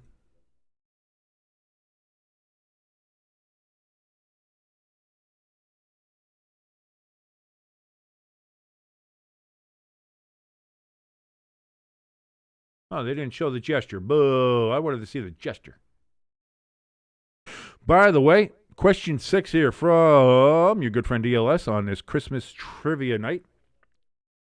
This is the category of Christmas music. This famous Christmas song was written in July of 1945 during a heat wave. This famous Christmas song was written in July of 1945 during a heat wave. I'm going to say I'm Dreaming of a White Christmas because that seems to be something. You'd like to dream of the nice, cold, snowy weather when you're in the middle of 90-degree, sweltering heat. Lloyd says he's going to be back in the chat soon. We get that. ELS hoping that his Badgers women's volleyball team can win it all. They have the opportunity to do so. So we will see that. So my guess for that song on question 6 will be I'm Dreaming of a White Christmas. And with that being said, I'm going to take a nice little coffee break here and make myself another cup of coffee. Maybe I'll make another little boozy drink as well as we're trying to deal with this very good game here on Sunday night. Very few penalties, very few flags, and 17-17. Bit of craziness, and that's fun. Entertaining football. That's all I want. That's all I care about. This game has been entertaining. Cowboys 17, Vikings looking like a couple of purple cocks out there in their all purple getup. 17. Cowboys get the ball first in the second half. We will be back in just a moment.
All right, coffee break's over. Getting ready for the third quarter to start here.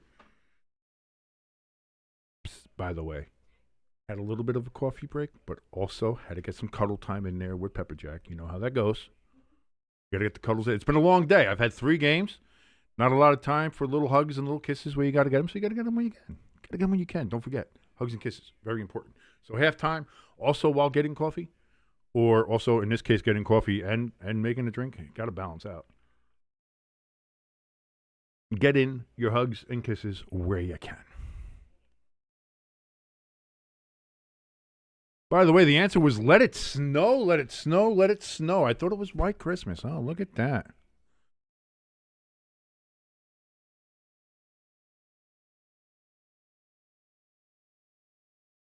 And kick is away, and we have started. Cowboys going to return it all the way up to the 42, 43-yard line, and that is where they are going to start. Oh, what happened here?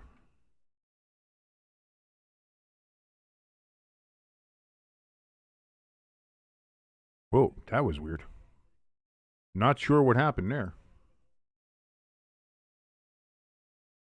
There we go, third quarter. I don't know why. All of a sudden it showed we had some massive dots on our screen.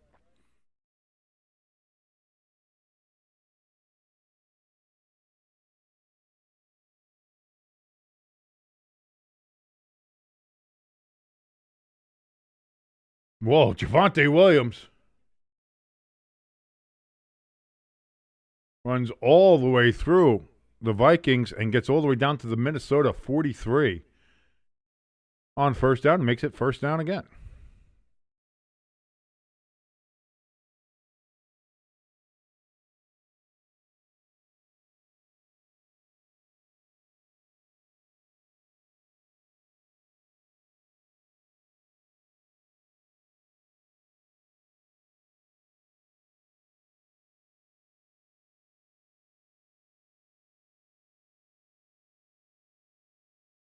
Hand off to Williams. He's going to get 3 yards on that one. ELS in the chat says, hey, King, since I'm friends with you on Instagram, I've seen Pepperjack. Oh, boy. That's going to make her happy.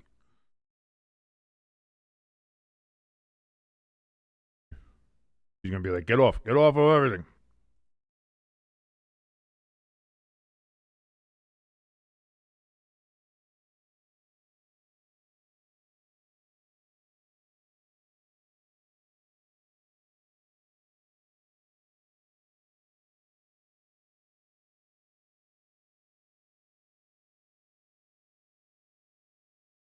Dak on 2nd and 7 throws. He gets it.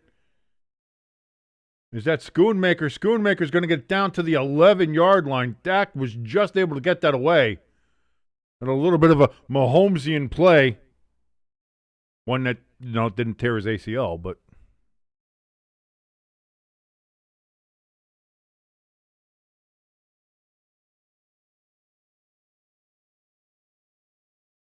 By the way, here's a little tidbit here from Adam Schefter on Twitter. You can get him at Adam Schefter.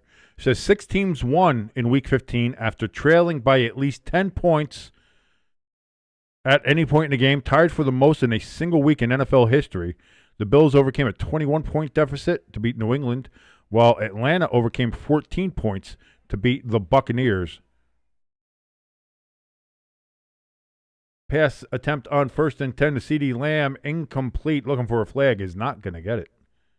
2nd and 10 from the Minnesota 11-yard line coming up here for the Cowboys.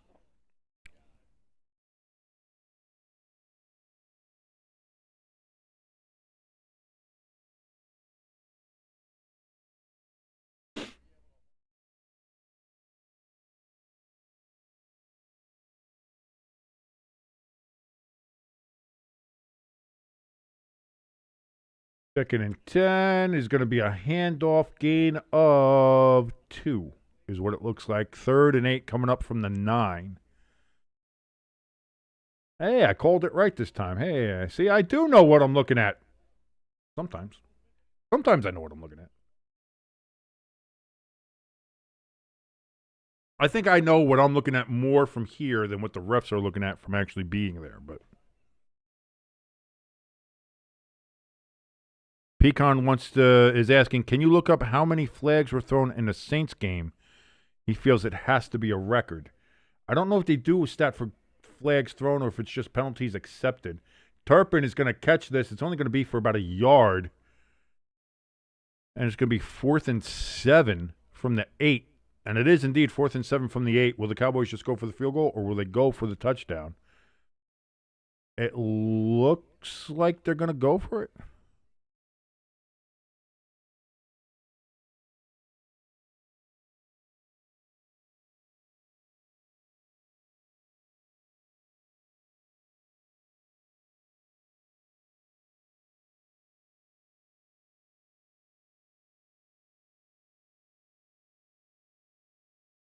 Aubrey is going to go for the field goal here instead of the touchdown on 4th and 7.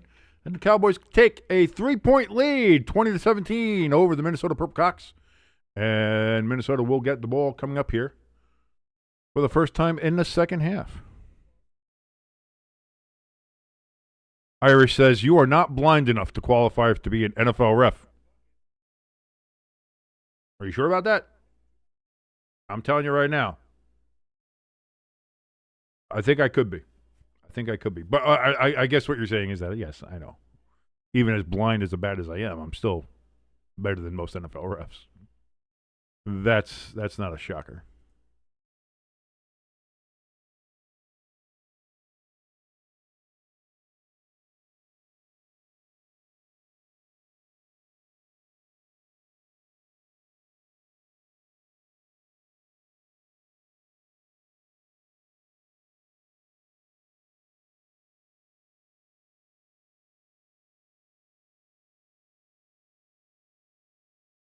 Yeah, see, they don't give me the total flags. They just give me total penalties. And there were a total of 20 penalties called and accepted. The Panthers had 11 penalties for 103 yards. The Saints had 9 penalties for 78. I'm sure there were more flags thrown, but it doesn't tell you what those are.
Looks like they're saying there was 2 declined penalties or picked up penalties in the game. So those 22-23 total penalties or flags that were thrown.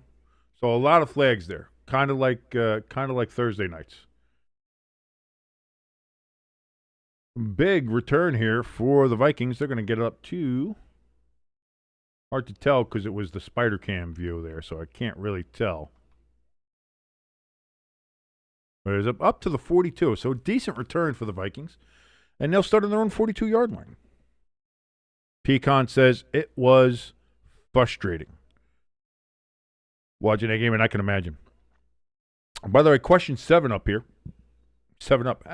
Christmas movies is the category in the Polar Express. This person voiced 6 different characters, including the conductor. That's Tom Hanks. That movie is a fever dream nightmare. 1-yard gain for the Vikings on first down. 2nd and 9 coming up. Jones with the carry.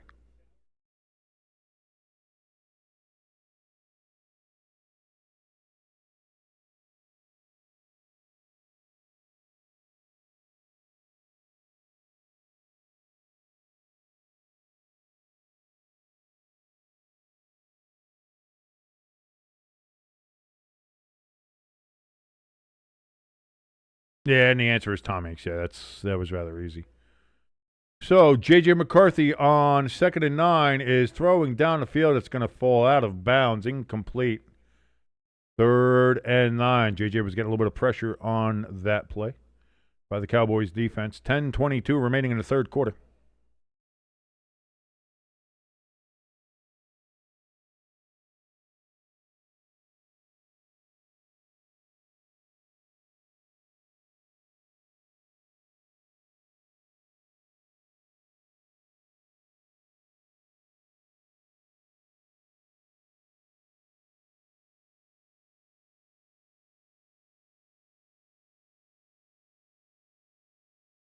McCarthy throws incomplete. He was looking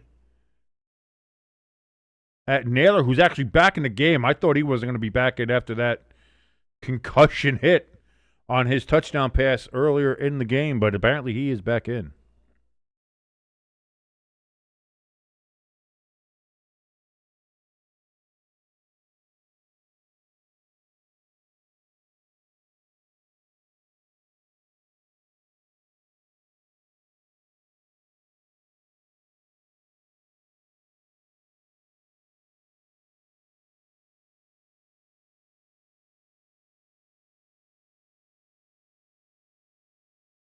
And with that, the Vikings have to punt the ball away, and that's going to be, where did that go out?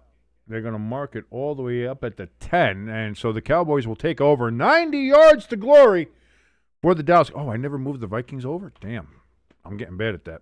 So the Cowboys take over on their own 10-yard line, 20-17, 90 yards away from glory. Can they score a touchdown on this drive? We're going to find out. Coming up. And, yeah, we got the Rams at Seahawks on Thursday night. I think that's probably going to be the Seahawks rivalry uni game. So I got to work on those graphics.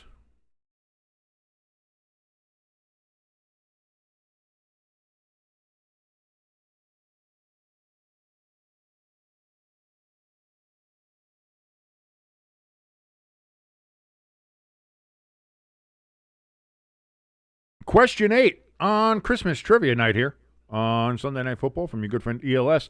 Question number 8, Christmas traditions, the category. This Roman festival celebrated around the winter solstice influenced many Christmas traditions.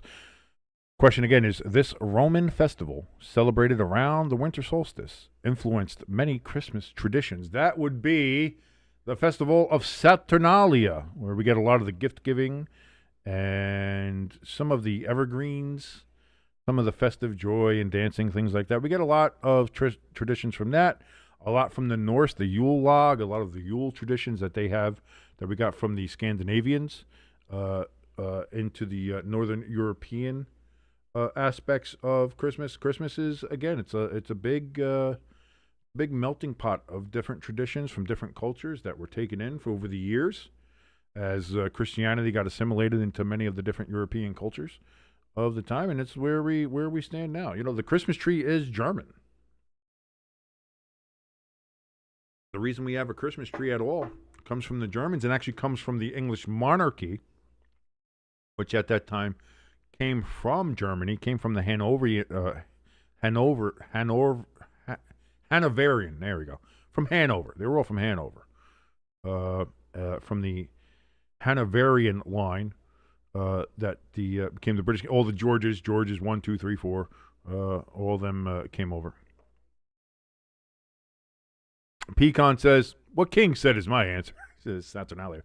But we got a lot of that. And so once the English monarchy started putting up Christmas trees and things like that, all of a sudden everybody else needed to have a Christmas tree. I think it might have been one of the Georges, or was it Victoria? One of them. It might have been George the Fourth. That maybe started it, and then Victoria did it too, and it kind of went all with that. 1st and 10. Oh, wide open CeeDee Lamb down to the 40-yard line. 1st and 10, Cowboys after a 30-yard gain. 30-yard pass there to CeeDee Lamb. And, of course, the answer was indeed Saturnalia. That was also a time of year where places in society were flipped. So the people who were the lowest were the highest, and the people on the highest served the slaves and servants and lower classes of people during the festive week there of Saturnalia. So it was a very topsy-turvy kind of time in Roman society that people looked forward to many of the years. So 1st and 10, going to be a gain of about 2 yards for the Cowboys. 2nd and 8 coming up.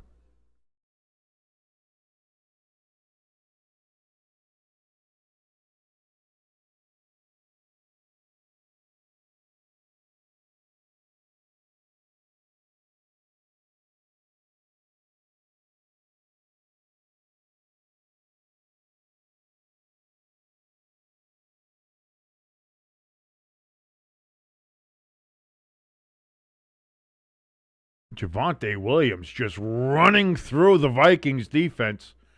And that's going to break him into Minnesota territory all the way down to the 36-yard line. Holy bejeebus.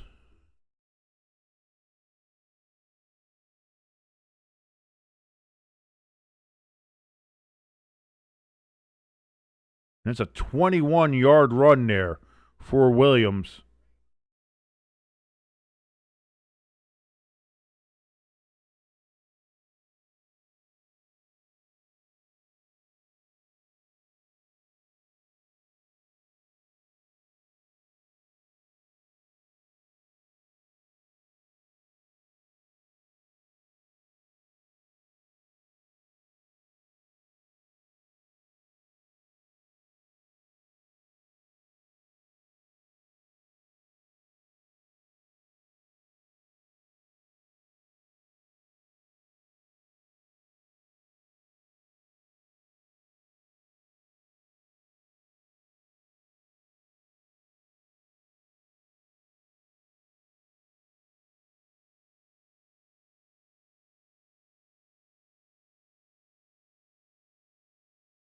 Second and 1 for the Cowboys. Sorry, I was looking at something else. I don't know why. I should be paying attention to the game, doing a game here, but I was in the midst of.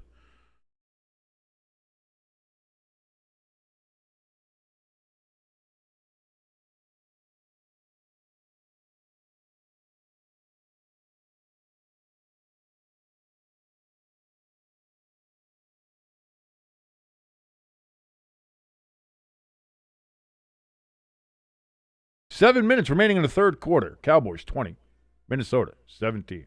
1st and 10 from just outside the 25-yard line for the Cowboys. Dak Prescott in shotgun.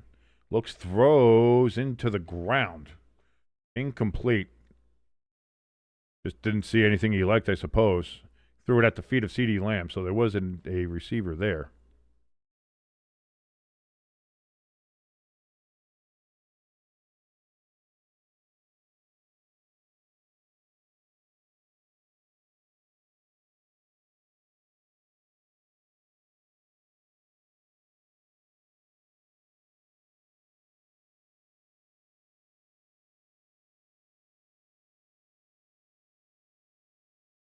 That Turpin trying to do a bit of an end around there on 2nd and 10. He's only going to get about 2 yards. 3rd and 8 upcoming for the Cowboys from the Purple Cox 23-yard line. Orange and Blue in the chat, he says, as a Wyoming fan, not a Mountain West fan in particular, I was happy seeing Boise State lose 38-10 to Washington in the LA Bowl last night.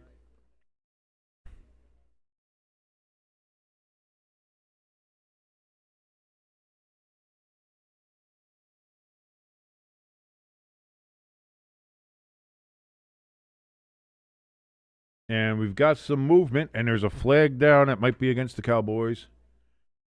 And it was indeed a false start against the Cowboys. Flag number 7 on the game, so not bad in this game so far. I hope I didn't jinx it by saying that, but I might have. We'll see. 3rd and 13 now from the 28-yard line.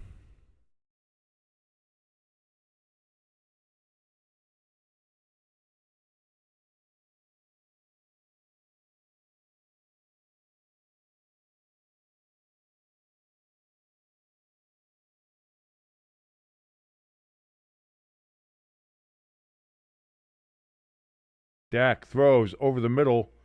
That's going to be caught 4th and 2 coming up here.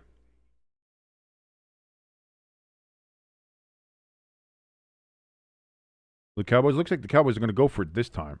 Malik Davis got the reception and carry out of the backfield. So the Cowboys are indeed going to jump and go on this one. 4th and 3. Cowboys looking to see if they can draw them off sides. Play clock at 15. They got a lot of time to do this. We'll see. In shotgun is Dak. Play clock at 10. Play clock at 5. They're not going to snap it. Play clock at 0. Cowboys will take the penalty.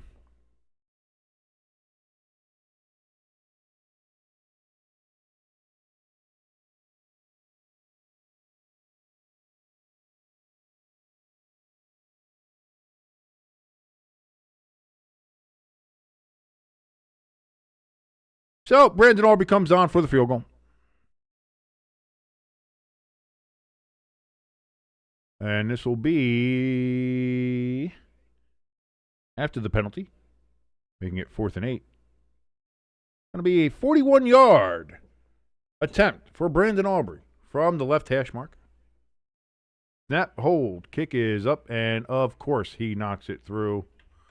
23-17. 6-point lead for the Cowboys against the Minnesota Purple Cocks, as they're dressed all in purple and look like a blood-deprived penis with a cock ring that's been on them far too long. So that's why they are the Minnesota Purple Cocks today. Not because I have any particular hate or love for the Vikings. I don't really care.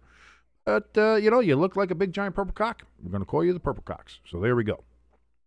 By the way, ELS letting us know here, some news here. The new stuff for Oreos, they're going to be stuffing in 2026 between their sweet, delicious cookie cheeks. Oreo's going to have confetti cake cakesters, by the way.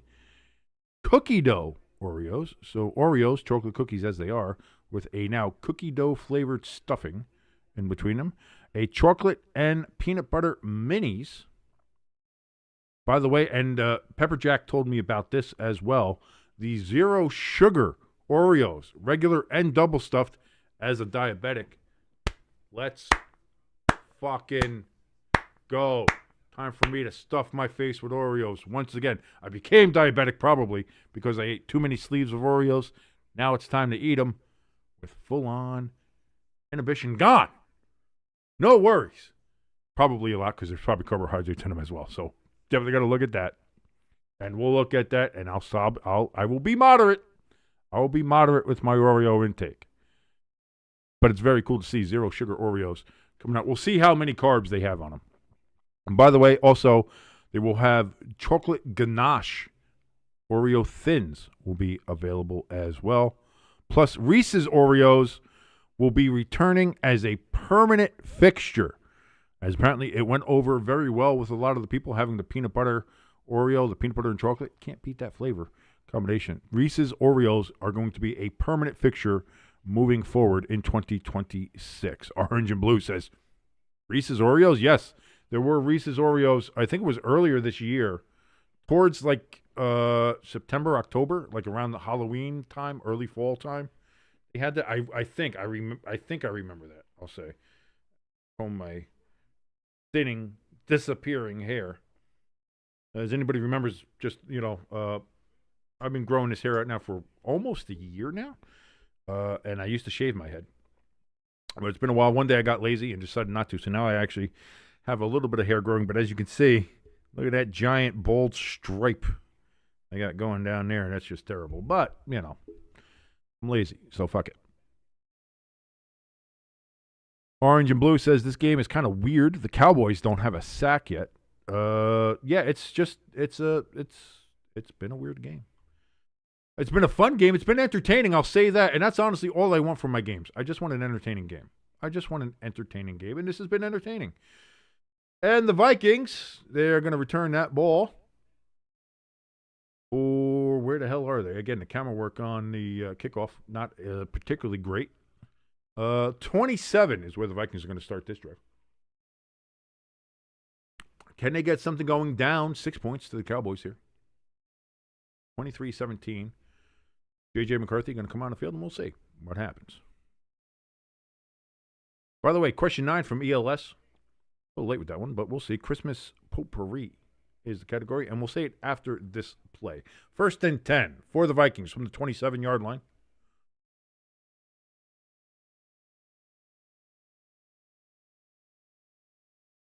McCarthy throws deep over the middle of the field, caught by Hawkinson, and into Cowboys territory already. Wow.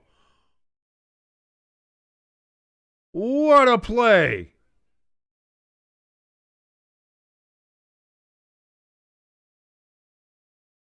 And down to the Cowboys' 44-yard line, 29-yard pass from J.J. McCarthy to Hawkinson. 1st down and 10 for the Vikings. McCarthy throws down the field, incomplete. Off the fingertips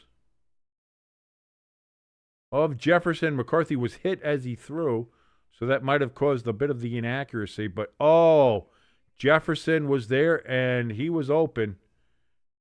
Just overthrows. Again, McCarthy was hit as he threw that ball. Might have caused a bit of the inaccuracy on the throw. Haven't been able to get back to the question. I will get back to it in a second here. 2nd and 10 from the Dallas 44-yard line for the Vikings. McCarthy hands off here to Mason. Mason going to be down near 8 or 9 yards. Let's see if they give him 8 or 9. They're going to say 9. 3rd and 1 coming up from the Cowboys' 35-yard line.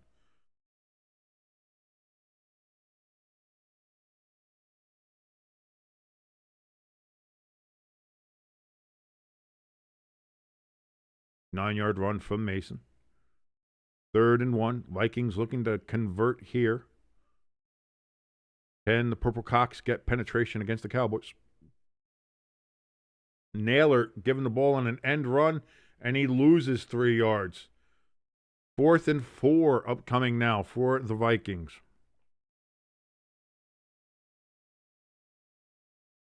All the way back at the 3rd and 7. They're going to say only a 2-yard loss. 4th and 3. I thought it was a little bit more than that, but they gave him a little bit. Question 9, by the way, from the category of Christmas potpourri. In the 12 days of Christmas, these many total gifts are given. Oh, yeah, shit.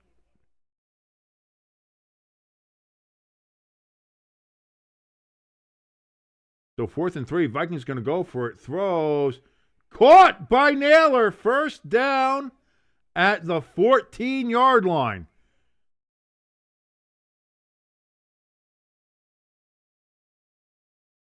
$23-yard pass from McCarthy to Naylor on 4th and 3. And it's 1st and 10 for the Purple Cocks at the Dallas 14-yard line. Pecan's answer is 78. I'm doing a game here. I'm going to say I'm going to go with Crafty's guess of an F load. Throws over the middle to Jefferson, caught, 1st down. And it's going to be 1st and goal from the 3 for the Purple Cocks against the Dallas Cowboys. A touchdown and an extra point will give the Vikings a 1-point lead. Crafty says, do either of these particular defenses know that you're allowed to cover deep threats? I was going to say, Jefferson has been very open in the passes thrown to him, even the ones he hasn't caught. And CeeDee Lamb has been open, like wide open deep for the Cowboys in this game as well. So, kind of crazy.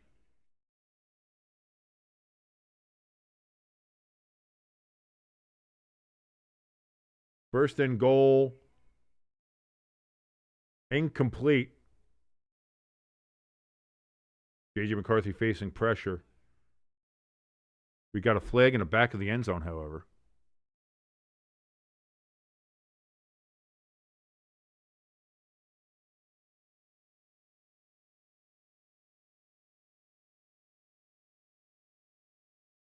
Illegal contact on the Cowboys, half the distance, automatic 1st down. So that's going to make it first and goal from the 2 now. ELS says the answer to the question is 364. Are you counting every verse? Because that's the thing. Is it's not these, like, like where it's on the 5 golden ring. Every time you do the 5 golden rings, it's not more 5 golden rings. You're just telling you what you happened, and you're just repeating the days, but it's not saying those are the same gifts going. So it's 12 gifts plus 11 gifts plus 10 gifts plus 9 plus 8 plus 7. Throws towards Justin Jefferson in the back of the end zone, incomplete through his hands. Second and goal coming up for the Vikings. So I think the answer to that question might be a little off.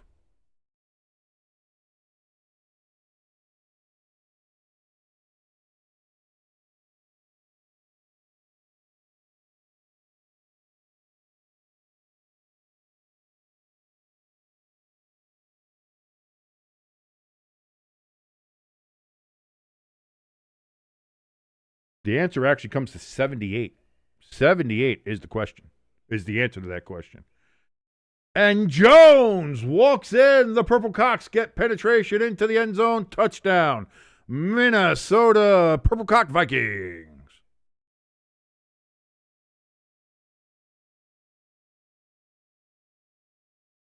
And this game is tied at 23. Extra point will break that tie.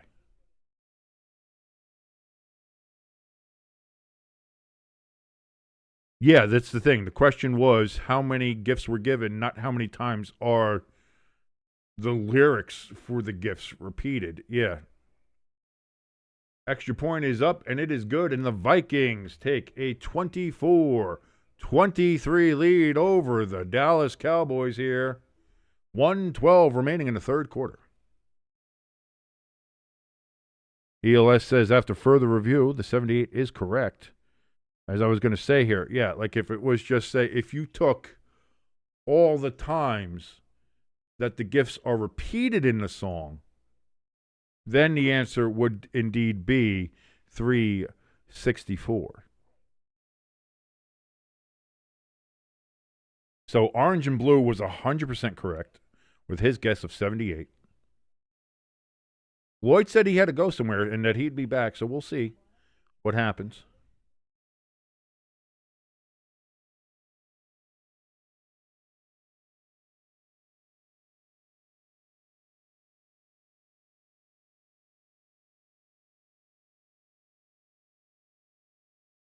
Crafty in the chat says, Vikings fans looking at this game like, now J.J. McCarthy decides not to suck.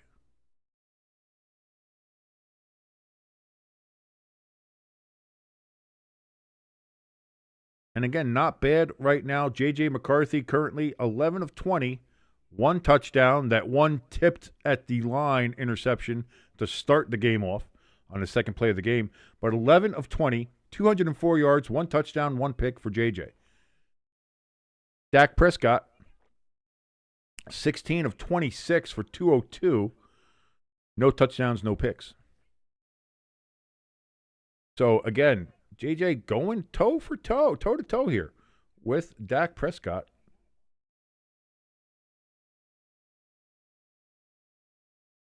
Question 10 here on our Christmas trivia night here, brought to you by ELS.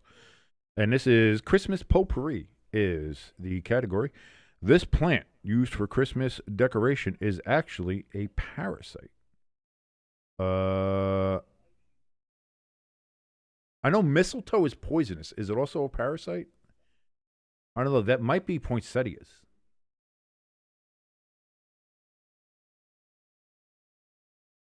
It might be poinsettias. I'll say poinsettia. I'll go poinsettia.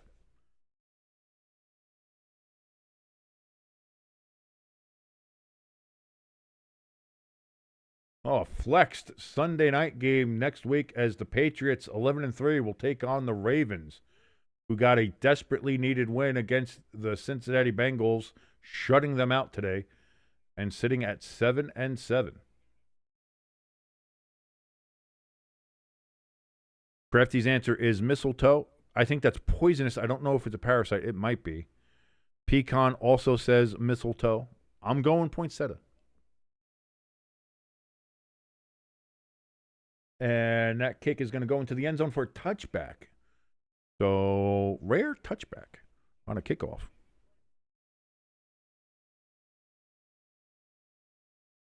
I love that pecan spelled mistletoe like it's an actual mistletoe, like a toe missile.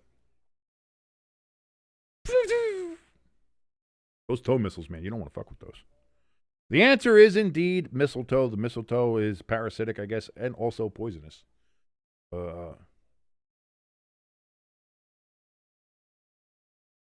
Crafty says, gotta love the Saints mentality this season of, if we can't have nice things, nobody can. We're going to ruin every... Oh, Panthers thought they were just going to waltz in here and get the division lead, la-dee-da. Well, we might have screwed over the Buccaneers last week, but now we're helping them out because we're screwing you over this week. Which is the Saints thing to do. 1st and 10 for the Cowboys, gain of 11. For Williams, 1st and 10 as they move the ball up to the 45-yard line. So it's only a 10-yard gain. Look at that. I thought it was 11. They only gave him 10.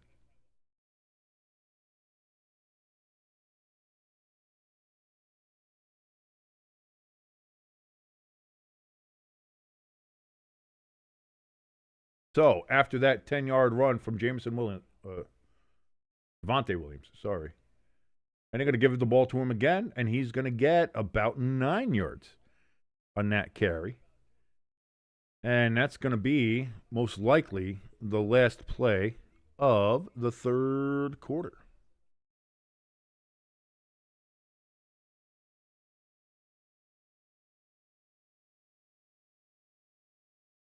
Cowboys get up to the line, maybe looking to get a cheap jump off sides here. 6, 5, 4, 3, 2, 1, and that is indeed the end.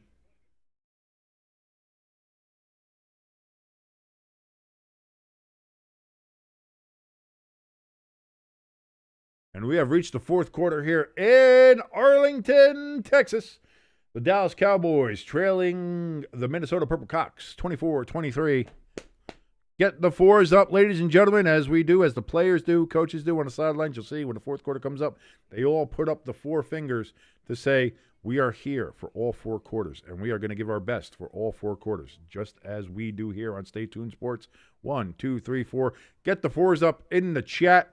Let us see your fours any way you want to do it. Regular 4, Roman numeral 4, emoji 4s. Crafty loves doing the emoji 4s. You can do that as well. You can throw up any superscript 4, subscript 4, fancy 4s. You go to one of those fancy script generator sites, get yourself a fancy script, post that in there. However you want to do it. You can do tally marks. Don't care. 4s up in the chat. Thank you for joining us here on Stay Tuned Sports in the chat. ELS throwing up the 4. Pecan giving us the 4s. We are already on what has been a very entertaining Sunday night game. I got to tell you, it has been a fun one here. And that's all I want. That's all I want. I've seen enough Raider games. That Falcons-Buccaneers game, which should have been fun, was terrible because of all the flags that the referees threw. Again, this game, there's been 9 flags thrown. All of them have been they have been very judicious with the flags in this game, have the officials. Good officiating in this game. I will say that. They've let the boys play. Only throwing when the flags are absolutely needed. And I can't make an argument against any of the flags that have been thrown in this game.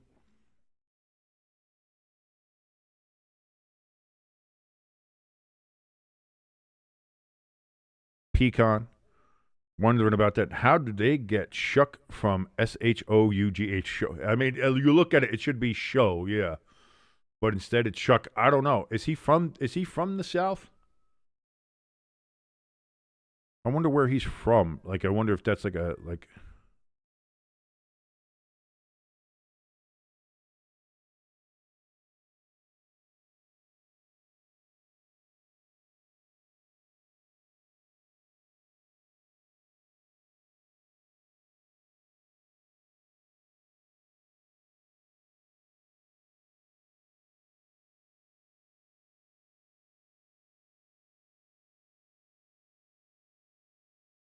here we go. The name Shuck, S-H-O-U-G-H, specifically referring to Tyler Shuck, is pronounced Shuck, rhyming with luck or truck, not show like you would imagine. And it's a Scottish surname for Scottish origin, meaning a small curly-haired dog.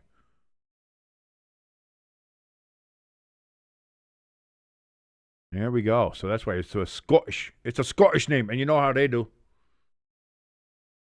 Like, you would look at their capital city and think it would be called Edinburgh. Looking at it, as the name would say, you'd say, that's called Edinburgh. Wrong! You would be wrong, as the city's name is Edinburgh. What do you want? 3rd and 1 for the Cowboys. And Williams sneaks it across for a first down. Move the chains. First down and 10 for the Dallas Cowboys.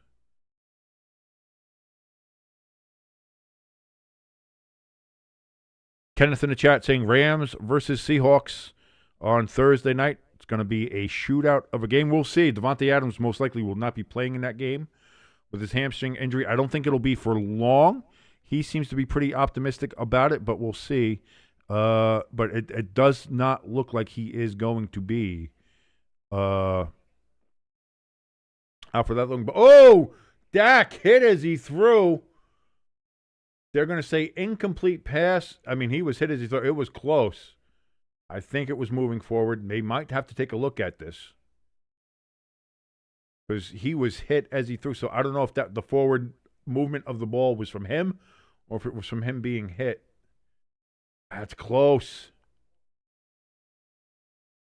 It's moving forward, but is it a pass? They're not even going to look at it. 2nd and 10.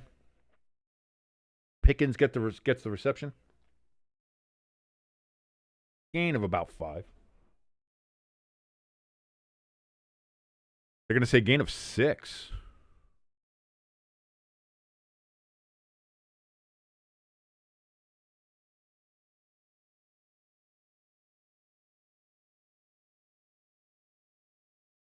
Third and 4. Dak.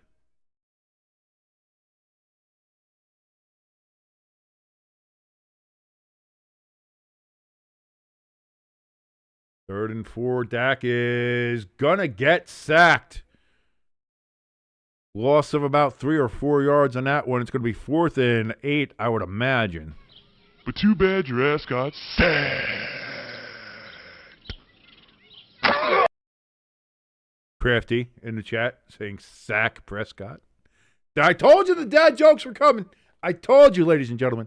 Crafty crafting the dad jokes in the chat just off the top of his head as we speak. And he's got them for you. Come join us in the chat as this is going to be Brandon Aubrey coming on 4th and 8 here for what's going to be a 59-yard field goal attempt to take the lead by 2.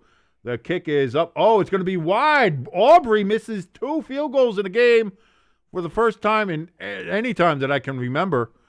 And the Cowboys come away with no points, and Minnesota has the ball on their own 41-yard line.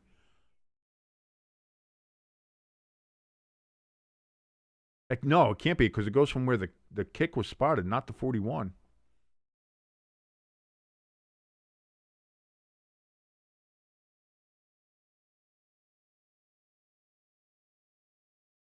That was a 59 yard, so that's got to be from the 49. That's got to be Minnesota ball at the 49. It was a 59-yarder.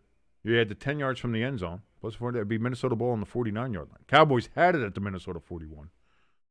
Now Minnesota has it at the 49. And indeed they do, from their own 49. So this thing is wrong.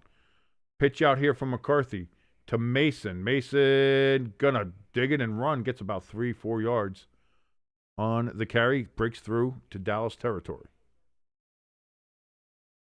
Crafty in the chat says Aubrey bet the under. By the way, question 11 here on Christmas Trivia Day with ELS. Christmas traditions, the category. This country is credited with creating the first gingerbread house. This country is credited with creating the first gingerbread house. That's either Germany or England. And Germany had like Pfeffernusse and that kind of good stuff. They kind of had the ginger flavored confectionaries. I'll go German. I'll say the Germany, the Germans. McCarthy breaks away from the pressure, pulls it down, runs it himself. Going to be close to the first down. He's saying he got hit in the helmet. No flag. He wants a call. He isn't going to get it.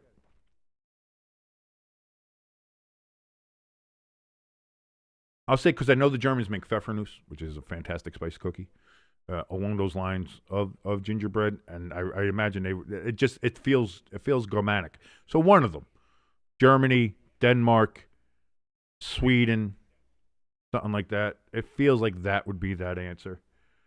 1st and 10, McCarthy did get the first down at the Dallas 40-yard line. Play action towards Mason, boots out to his right, throws, caught by the tight end, and he's going to get it down to the 23, 22-yard line. We'll see where they officially spot it. Oliver, the tight end, with that reception. And that's going to be another first down for the Vikings, officially marked. Oh, Pecan, me and Pecan are going to like this one. Marked at the 22-yard line. There she is! We got her back. Hey, Taylor. How you doing? Great to see you. It's always good when I get to pop Taylor up here. It's always fun. It's always a good time for everybody. Good time for me. Good time for you. Good time to just observe the beautiful, lovely Taylor Swift there in her Santa suit outfit. Fantastic. Looking great, as Taylor always does. McCarthy, play action to Mason yet again. Has all the time in the world. Throws. Hawkinson caught it at the 4-yard line. 1st and goal. Minnesota Purple Cocks. And that missed field goal coming up big now for Dallas. Oh, man.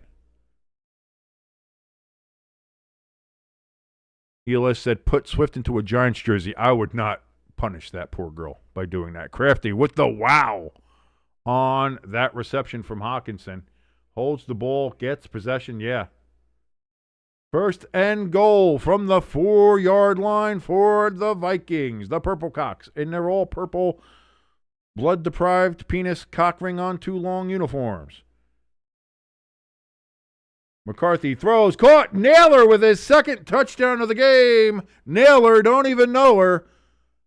1st down, touchdown. I don't know why I said 1st down, probably because I had too much vodka today and coffee. I am caffeined and often. I've got the stimulants and the depressants. They're all over the place here. But there you go. 30-23.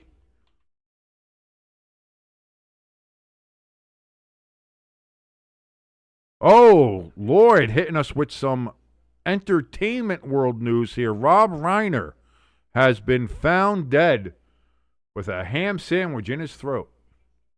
Extra point up good, 31-23, 8-point lead for the Vikings.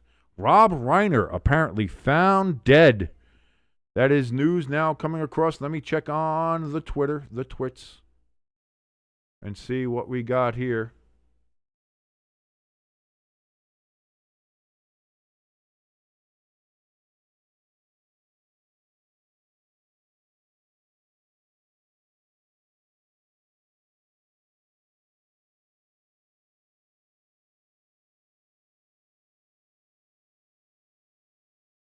He was found dead in his home alongside his wife. Oh, boy.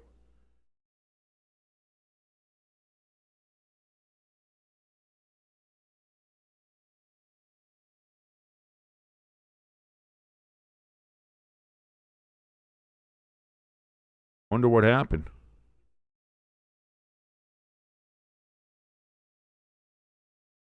Crafty in the chat says, according to some reports, and again, these are just reports, early reports. We have no idea if this is true or not, saying that him and his wife might have been allegedly murdered by his son. Lloyd saying, again, coming across here, apparently stabbed to death, him and his wife. Yeah, whether or not I liked his politics or not, and clearly I did not. I was, I'm not big on the whole entertainers and directors and people in Hollywood spewing their political ideas around and stuff like that, no matter which way you look at it. Me is the centrist that I am. But yeah, I mean, he directed some of my favorite movies. Princess Bride is an absolute classic. Love it now, love it to this day. Spinal Tap, and the new Spinal Tap just came out. So again, I was making fun of Rob Reiner saying he died with a ham sandwich in his mouth. Apparently, this is an absolute tragedy as we're starting off here. As Lloyd is saying, Few Good Men, he directed. Again, absolute classic movie. You can't not watch that. Princess Bride, absolute classic. A lot of other ones, obviously, All in the Family, things like that. Wow. Absolute stunning.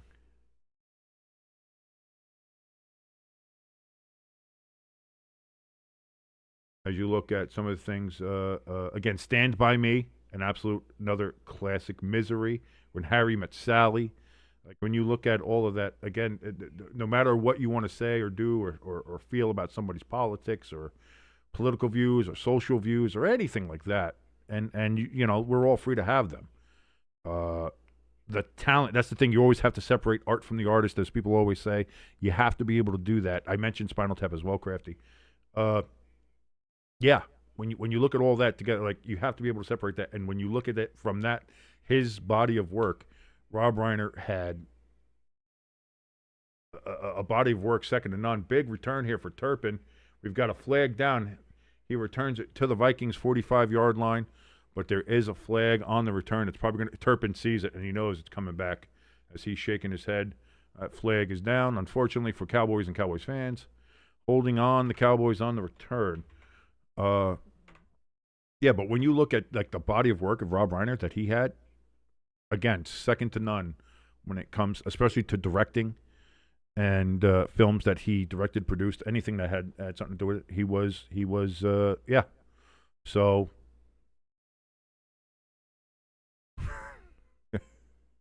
Irish in the chat said earlier on, says, hot take, I don't find Taylor Swift that attractive, really. To each their own, I suppose. And to which then Crafty said, King is thinking, looking at Irish's comment, back to Top Chat. There's a reason why you don't show up in Top Chat, Irish. So with the penalty, Cowboys 1st and 10 from the 10-yard line. Thrown, completed to Pickens. He's going to get it to the 27. First down for the Cowboys.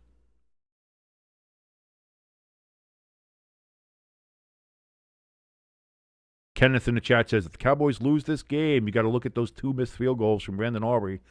I don't know if it's going to be all about that, but it's definitely something to think about.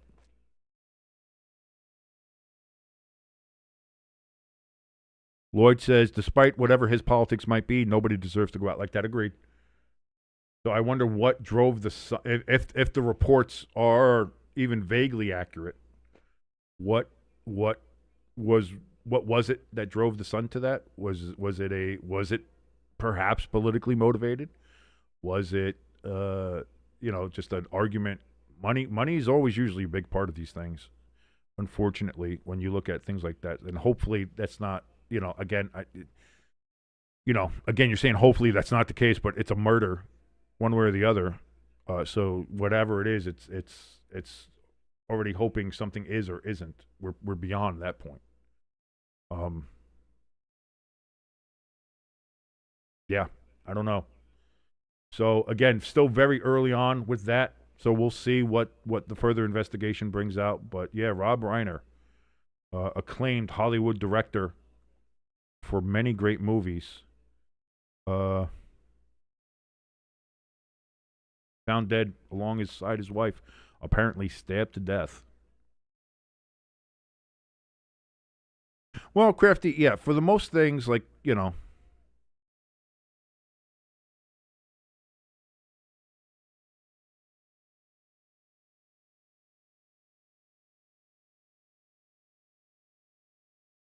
close to a first down here for the Cowboys. They are going to say first down at the Minnesota 48-yard line. Flournoy gets the reception and the first down.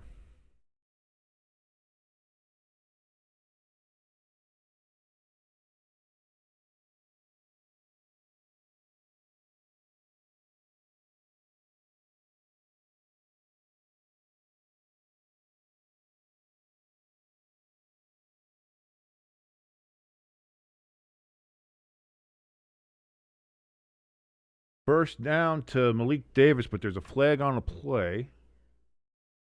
Holding on the Cowboys, moving back 10 yards. It's going to be 1st and 20.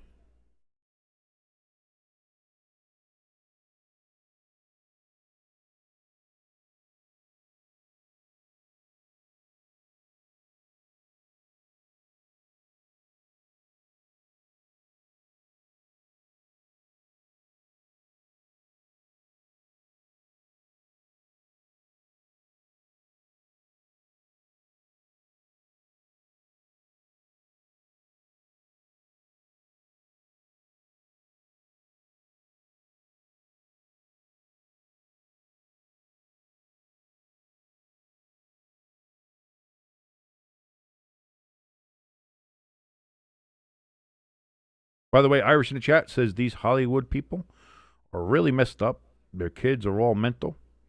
That is a take to have. Oh, I didn't take the flag down. Whoops. Sorry about that. 2nd and 20 coming up for the Cowboys after the 10-yard penalty on the previous play.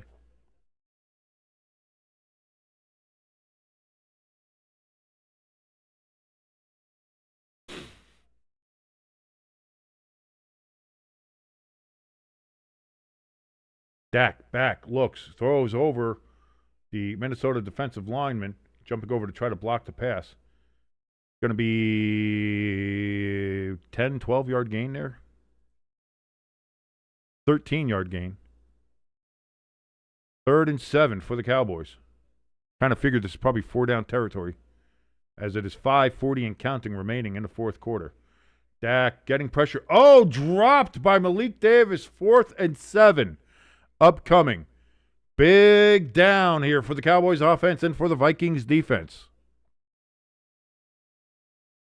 Did he do Smokey and the Bandit as well, Ken? Is that something he did? I was unaware.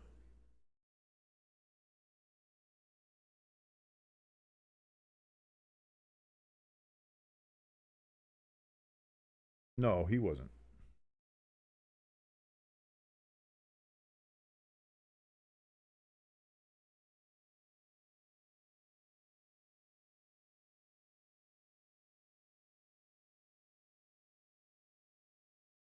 Dak looks, throws. It's going to be completed, but short by a yard. Malik Davis does catch it, but he's short by a yard. And it's going to be a turnover on downs to the Vikings.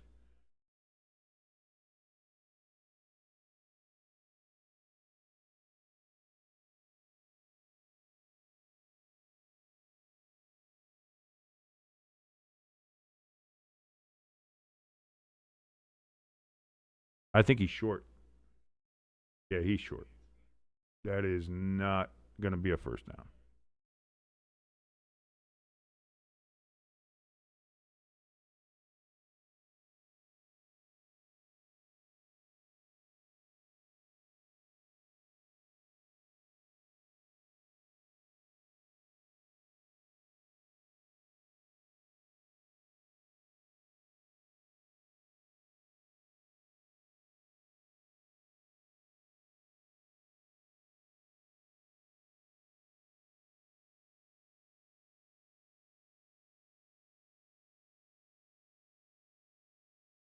ELS in the chat, letting us know it's time for everybody's favorite show called The Cowboys Fuck It Up Again, episode 7 million. ELS, I don't think right now would be the time to be talking shit about other teams, considering what your Packers did in the second half today. I'm just saying. It's fun. We all love shitting on the Cowboys, as we all do. Giants fan here. But even me as a Giants fan here, you seen, I'm not shitting on the Cowboys. I'm saying it's a good game here, back and forth. It is a fun game. I do like it. Not shitting on them, though, because when your team is 2-12, can't shit on them. Packers doing a little bit better in the record books right now than the Cowboys are. But again, you tied them this year and probably should have lost that game to them that you played in Week 4 earlier this year. And you just had a major collapse against the Denver Broncos and have lost your division lead. So we should all take a spot. Realize if teams don't do well,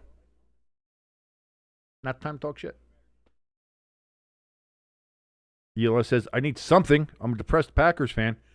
You're still, 9-4-1? You're still in a playoff spot? Relax. As Aaron Rodgers said back in the day, RELAX, baby. Relax, man. You are fine. Irish says, that's a short, that first down was as short as my girlfriend. I don't know about that.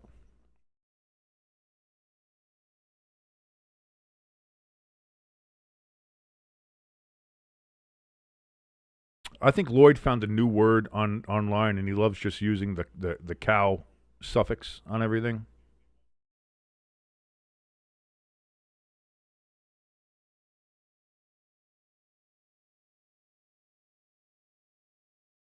So it is first down for Minnesota. Handoff to Mason. He's going to get 3 yards. And Irish, my girlfriend might be short. My girlfriend's 5 foot. In fact, she might be shorter than that. But we're going to go with 5 foot. Which is hilarious, seeing somebody who's 6'8" dating somebody who's 5 foot.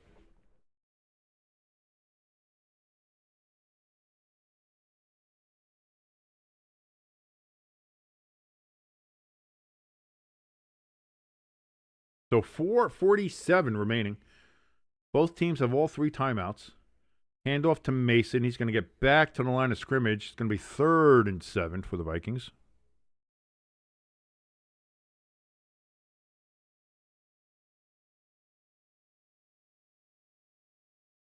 Yes, that is something that happened. And that happened while Carroll O'Connor was still alive. Crafty bringing up the fact that Rob Reiner's co-star in All the Family, Carroll O'Connor, his son was also very troubled and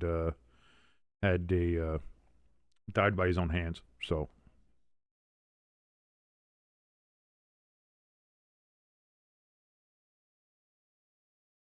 Lloyd saying it's a weird place, Hollywood. Everybody kind of lives in a bubble and kind of that's the thing. It's a place that people don't live in the real world. And you can get very dissociated with that when you lack that regular connection to reality. And we've seen that happen with a lot of people and a lot of celebrities. And sometimes it just comes out as weird, wacky, political ideas. And, hey, communism really works. No, Amanda, it doesn't. Relax. Sit down. As much as you think it might. Or that it should. I think communism works from my big, giant, high walls. It doesn't. We all know that. And I'm not saying I'm ultra-right or anything like that, but being a centrist and looking at the political field, I mean, we all know what communism is. So, and if you happen to be a communist thinker out there, that's fine. You can still join us and still like our channel. We have nothing wrong with that, and I'm sure you're a great person to talk to outside of politics. And that's why I don't like to talk politics on here. But, Hollywood is what Hollywood is. So it's a very cloistered life with people who are there, and family life gets a little weird, and it is unfortunately we see stories like this coming out of Hollywood sometimes, with actors, with musicians, with anybody that's kind of a creative. Here's the thing: it's the people who are creatives and are also in that Los Angeles sphere, that Hollywood sphere. Even if it's not, directly in Hollywood, it's the Hollywood sphere. You can live in New York and still be in the Hollywood sphere.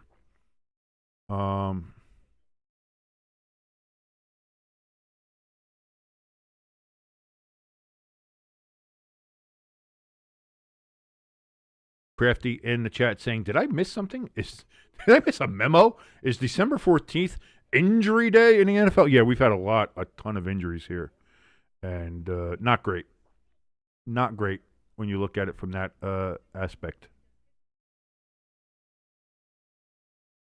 Quinnen Williams, by the way, was the Cowboy injured.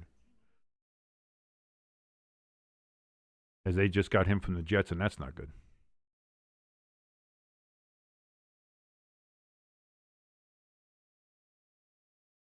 By the way, with the win today, Bo Nix has tied Ben Roethlisberger, Andrew Luck, and Dak Prescott for the second most quarterback wins in their first 2 seasons with, say it with me, 22 wins for Bo Nix in his first 2 seasons so far, and he can surpass that in his last 3 weeks. 3rd and 7 for the Vikings.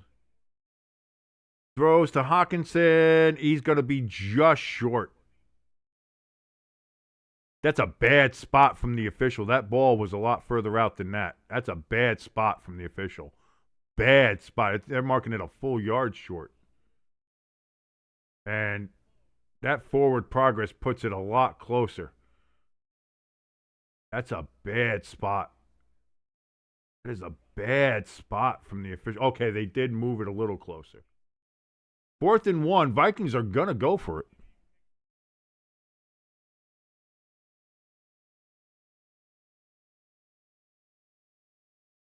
Vikings going to milk this clock all the way down and then take a timeout with 1 second left on the play clock. And they take their first timeout, and that leaves 3:20 remaining on the clock. As it is 4th and inches. And it looked like they were going to go for it. We'll see.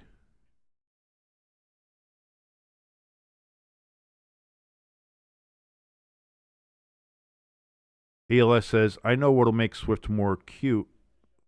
Put them in a Vikings jersey. I don't know about that. And that's weird for you to say that as a Packers fan. Oh, ELS showing. Maybe that's ELS's kink. They're seeing hot girls in the jerseys of his rivals. That makes sense. Now I'm starting to put ELS. Starting to dig a little bit into that Wisconsin mind of yours. 4th and 1. Aaron Jones. He's going to get the first down.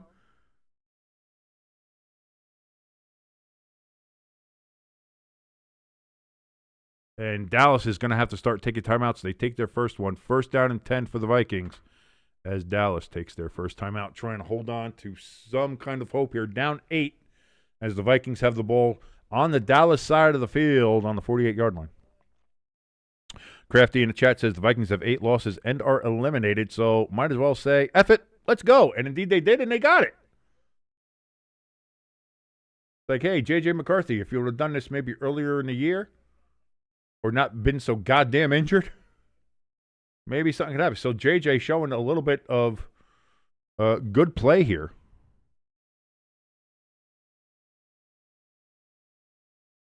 ELS says, my personal weakness is old Russian grandmas in Buccaneers jerseys. It's a story. I bet the fuck it is, ELS. And you better tell it in this chat now. You've already put it out there. You have provided that. You can't end that there. You can't say, oh, it's a story. Oh, boy, that's a story. I bet it is. Fucking tell it. Now you got to tell it. If there's anything I overshare, I then have to share it. That's the rules. If I say it, so do you. Cowboys on a 2-yard gain by Minnesota take their second timeout. 1 timeout remaining. 3:12 remaining here in the 4th quarter in the game, if you will.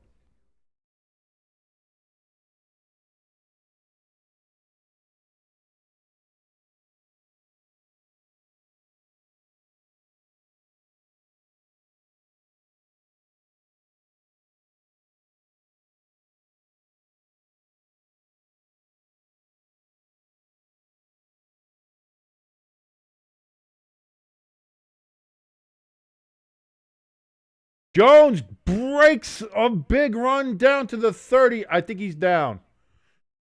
They're gonna fumble. They're gonna say he's down. It looks like he was down. Indeed, he was down.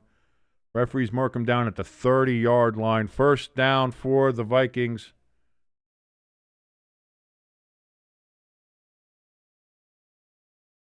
He's down. Yeah, his ass is down. Schottenheimer's going to throw the flag. Might as well. You got to call the timeout anyway. But the Cowboys are going to lose this challenge. And well, I mean, you were calling a timeout anyway. So, might as well give it a shot.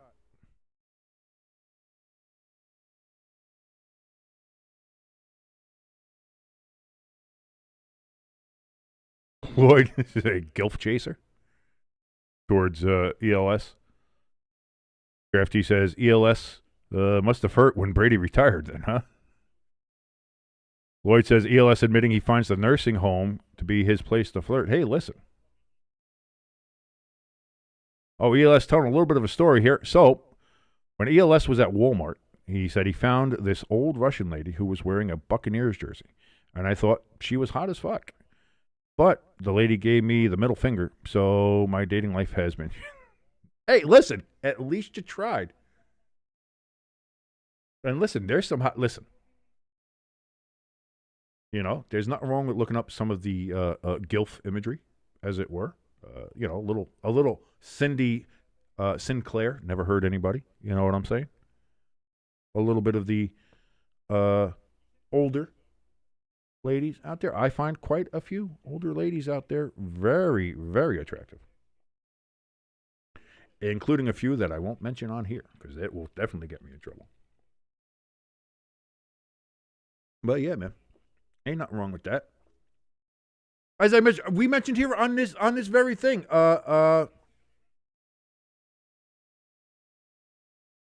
There was that one. Who's the one we mentioned on here?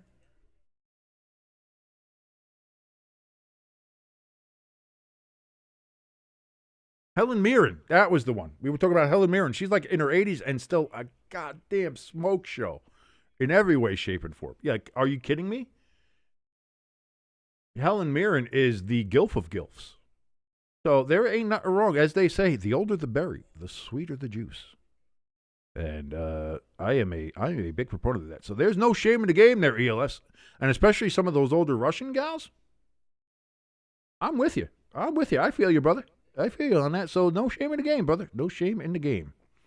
Crafty in the chat says, so much for Dallas threatening the Eagles' division lead. That's for sure. On 2nd and 11, it's going to be another run for the Vikings, and they get back to make it a 3rd and 10 as the Cowboys are out of timeouts, by the way, because they lost the challenge. I should probably mention that. Too busy talking about gilfs here at the end of the show. 2-minute warning. Cowboys, no timeouts left. Minnesota facing a 3rd and 10 when we come back from the 2-minute warning.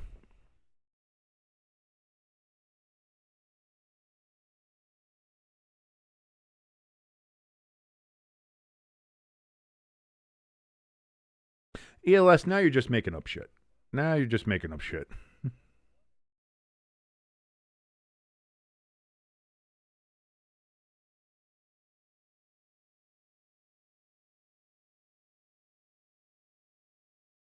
Pecan says, hey, ELS, dentures in or out? Dude, if you have the opportunity for the gummer, you got to go for the gummer. Like, what are we talking about? What are you talking about?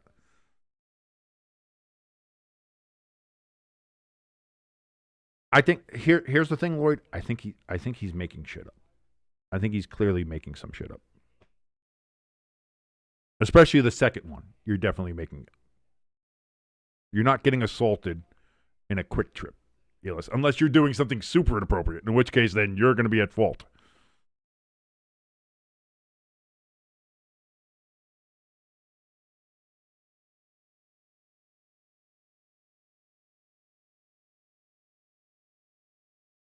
So 2-minute warning. Vikings going to run the ball. That's going to be a loss of about 4 yards on the play. But that's going to drip that clock down. 4th and 15 at the 35. On the Vikings, you might as well kick the field goal here and put the game at a 2-possession lead. And with Dallas not having any timeouts, that's going to be pretty much all she wrote.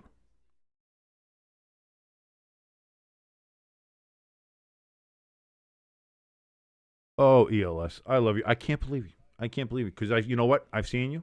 We've interacted for well over a year, almost 2 years now. And you're not that kind of guy. You don't give off those vibes. You don't give off any of those vibes to anybody, even crazy Russian ladies. At a quick check.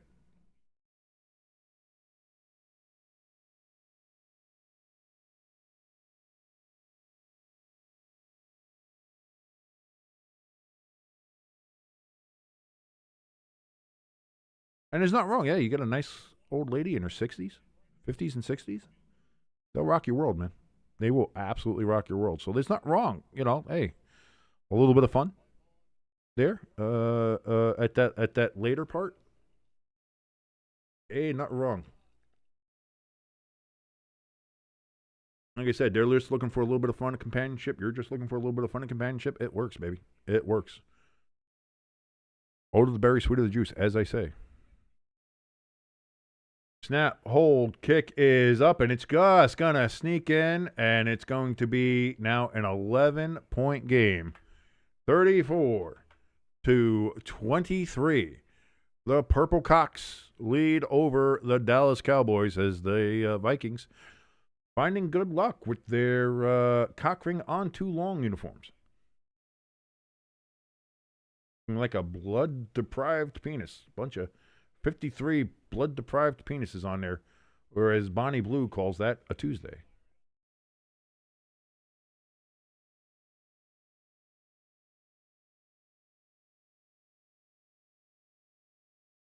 All right, if that part's true, that's weird. BLS. Maybe they just looking for you to get like a nice, stable relationship with somebody who maybe has things set on the table. Dating somebody over 35 years old at your age, that's not bad either. You got to find nice 35-year-old woman. She's probably already been run through a couple times, has been beaten down by the world, as any of us who get to this age that we're at.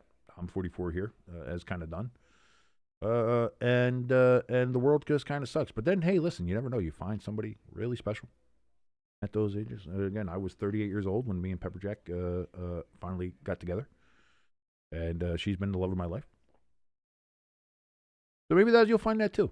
We'll find that. Maybe you just have to wait a little bit longer, and that's all. Just gotta wait a little bit. There's nothing wrong with that. Life is long. You might think that life is short. And some people say, "Hey, man, life's short. You got to do that." And to that extent, it is too. You know, you only get one life. But life is short. But also at the same time, life is long. Life is very long. And don't worry about trying to rush into things, because that's when things happen. Don't try to rush into things. Don't try to rush into things. You see what I did, ELS? Don't try to rush into things. So there you go. That's not true, ALS. You will find somebody. I will tell you that right now. Dak Prescott, deep throw. Intercepted. No, dropped. Oh, that was the game if he picks it off there, but he does not. Second down and 10 coming up for the Cowboys. Oh, Harrison Smith had the chance for the pick. Flournoy played defense on that one.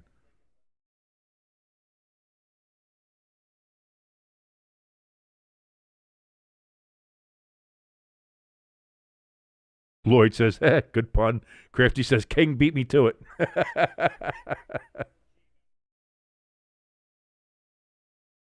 ELS says, both of those stories are like, boy, oh, you got me, ELS. You got me.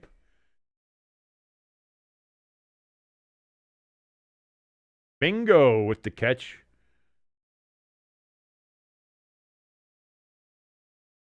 Rodgers, an injured Viking on the ground. Jesus Christ, another injury. The Cowboys get a big pass all the way down to the Vikings' 40-yard line, 44 seconds remaining, and the clock stops with the Vikings' injury. Because of that, that's going to be a timeout for the Vikings. They're left with one remaining. Not that that really matters.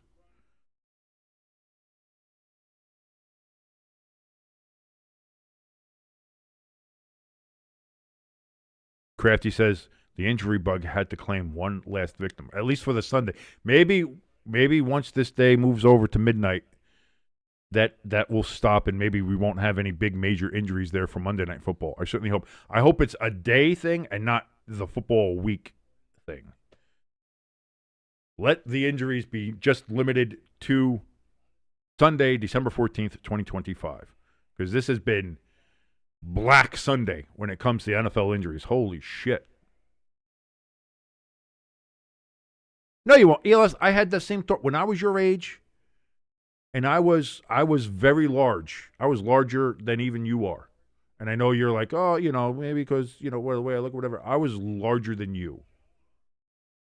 And I had much of the same thoughts. Oh, I'm never going to find anybody. I'm going to be alone the rest of my life. I'm never going to date. I'm going to lone wolf it. I'm going to do all that kind of stuff. Boy, I got to tell you, when you find out how wrong you are about that, you will not be alone. You will find somebody. You will get it. When you get it, your personality will come along. You're a late bloomer, as a lot of people would say. You're a late bloomer, and that happens. You're going to be fine, brother. Let me tell you that. Pass to the end zone, incomplete. By the way, CeeDee Lamb had caught a big pass over the middle there. 23 seconds remaining for the Cowboys, 2nd and 10. They're going to bring out Brandon Aubrey because they need the field goal anyway. So, field goal attempt for Brandon Aubrey here on 2nd and 10 with 23 seconds left. Cowboys have no timeouts. Looking to get an onside kick and then see if they can do something with that.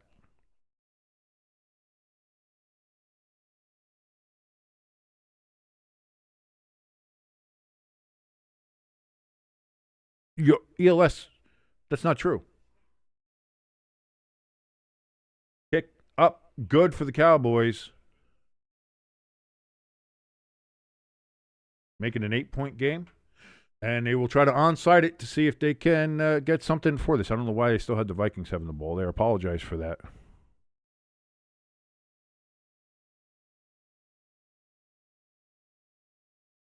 ELS says, I most likely will be single the rest of my life. I don't think anybody wants to date a man who is addicted to trains. ELS, there are women who date people who, first of all, are furries. So right there, you're already well ahead of the game because you're not there. Thank God. There's women who date guys who collect Warhammer figurines and paint those, who are into model trains and dioramas. There's women who date guys who play fucking Magic the Gathering and Dungeons and Dragons.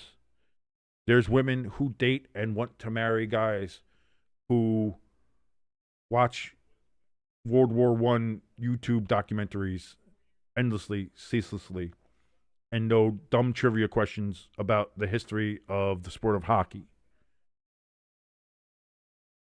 There is somebody out there for everybody, even somebody who likes trains and is all about trains. There's somebody out there for you, brother. And there's many someones out there. I got to tell you, it's not just one. You're not going to find just one and be like, oh, don't do that either. Onside kick here for the Cowboys is recovered by the Vikings. And that's going to do it with 18 seconds remaining.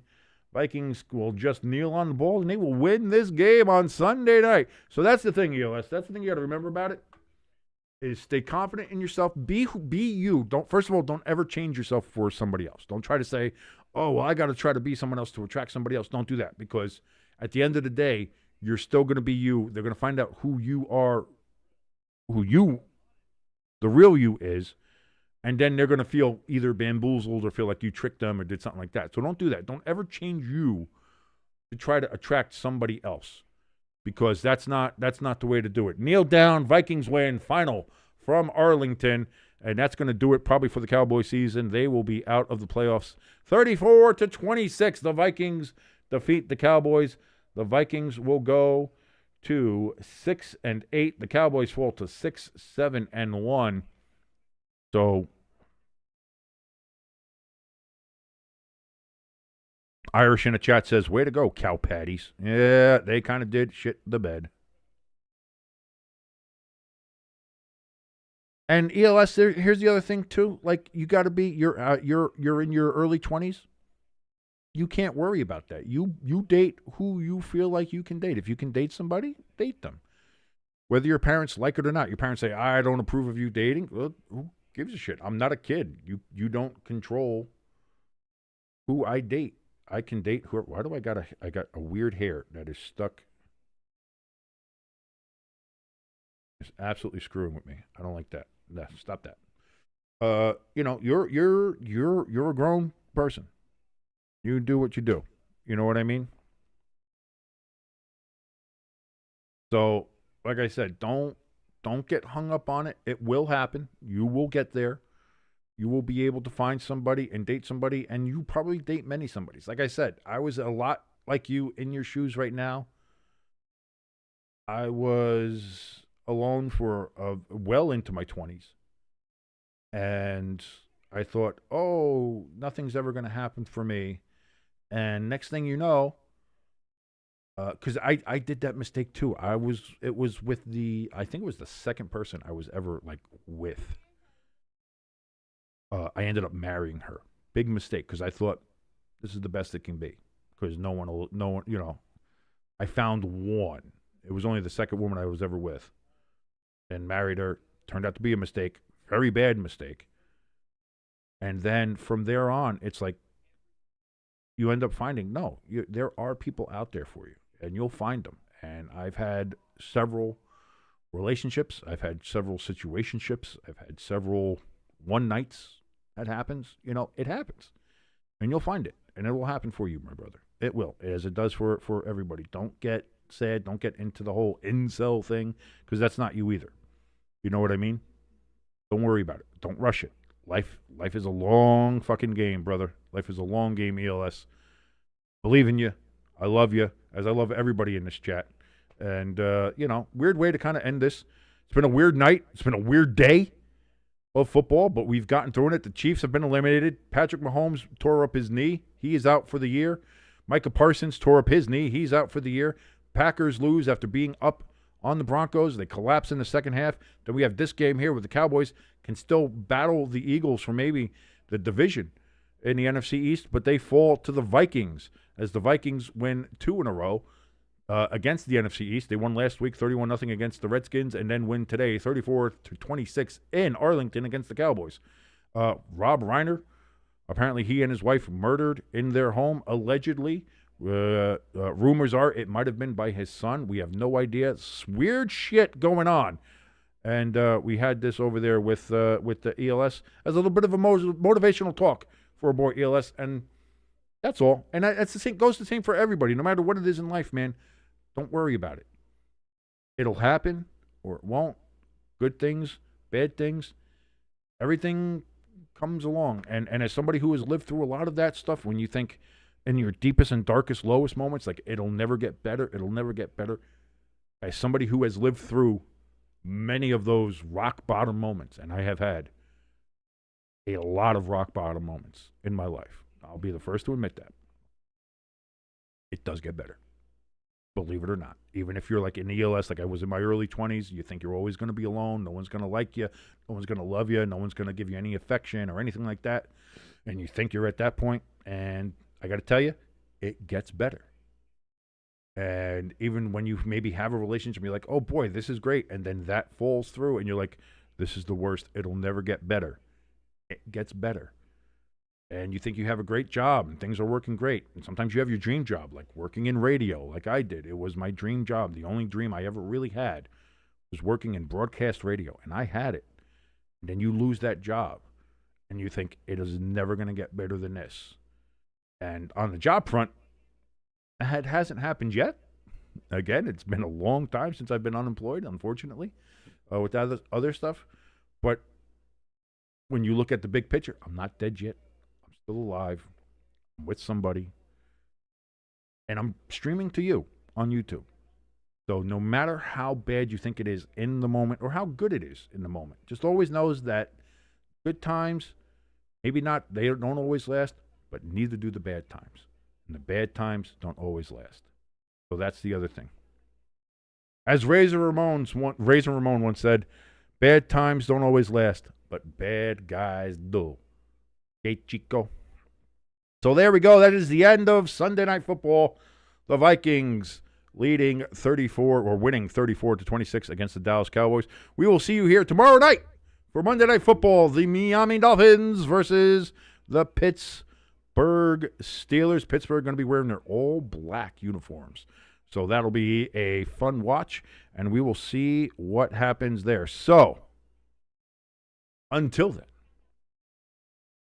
And also, if you liked any part of this particular broadcast, go ahead, hit that like button, hit that share button, let people know this channel exists. That'll help us out tremendously. And, of course, if you haven't yet, please hit that subscribe button. That helps us out tremendously. Also, link for the donation station and merch store in the description below. If you want to give anything, any amount of donation will be, of course, appreciated by us here. And, of course, if you want to buy something, it's like a donation, except you get something cool, as we got a bunch of shirts to go ahead and look at, mugs as well, and some coffee. Banners, you name it. We got it. Thank you so much for joining us, ladies and gentlemen. Till tomorrow night for Dolphins versus Steelers. My name is King. This has been Stay Tuned Sports. Have a great rest of your Sunday.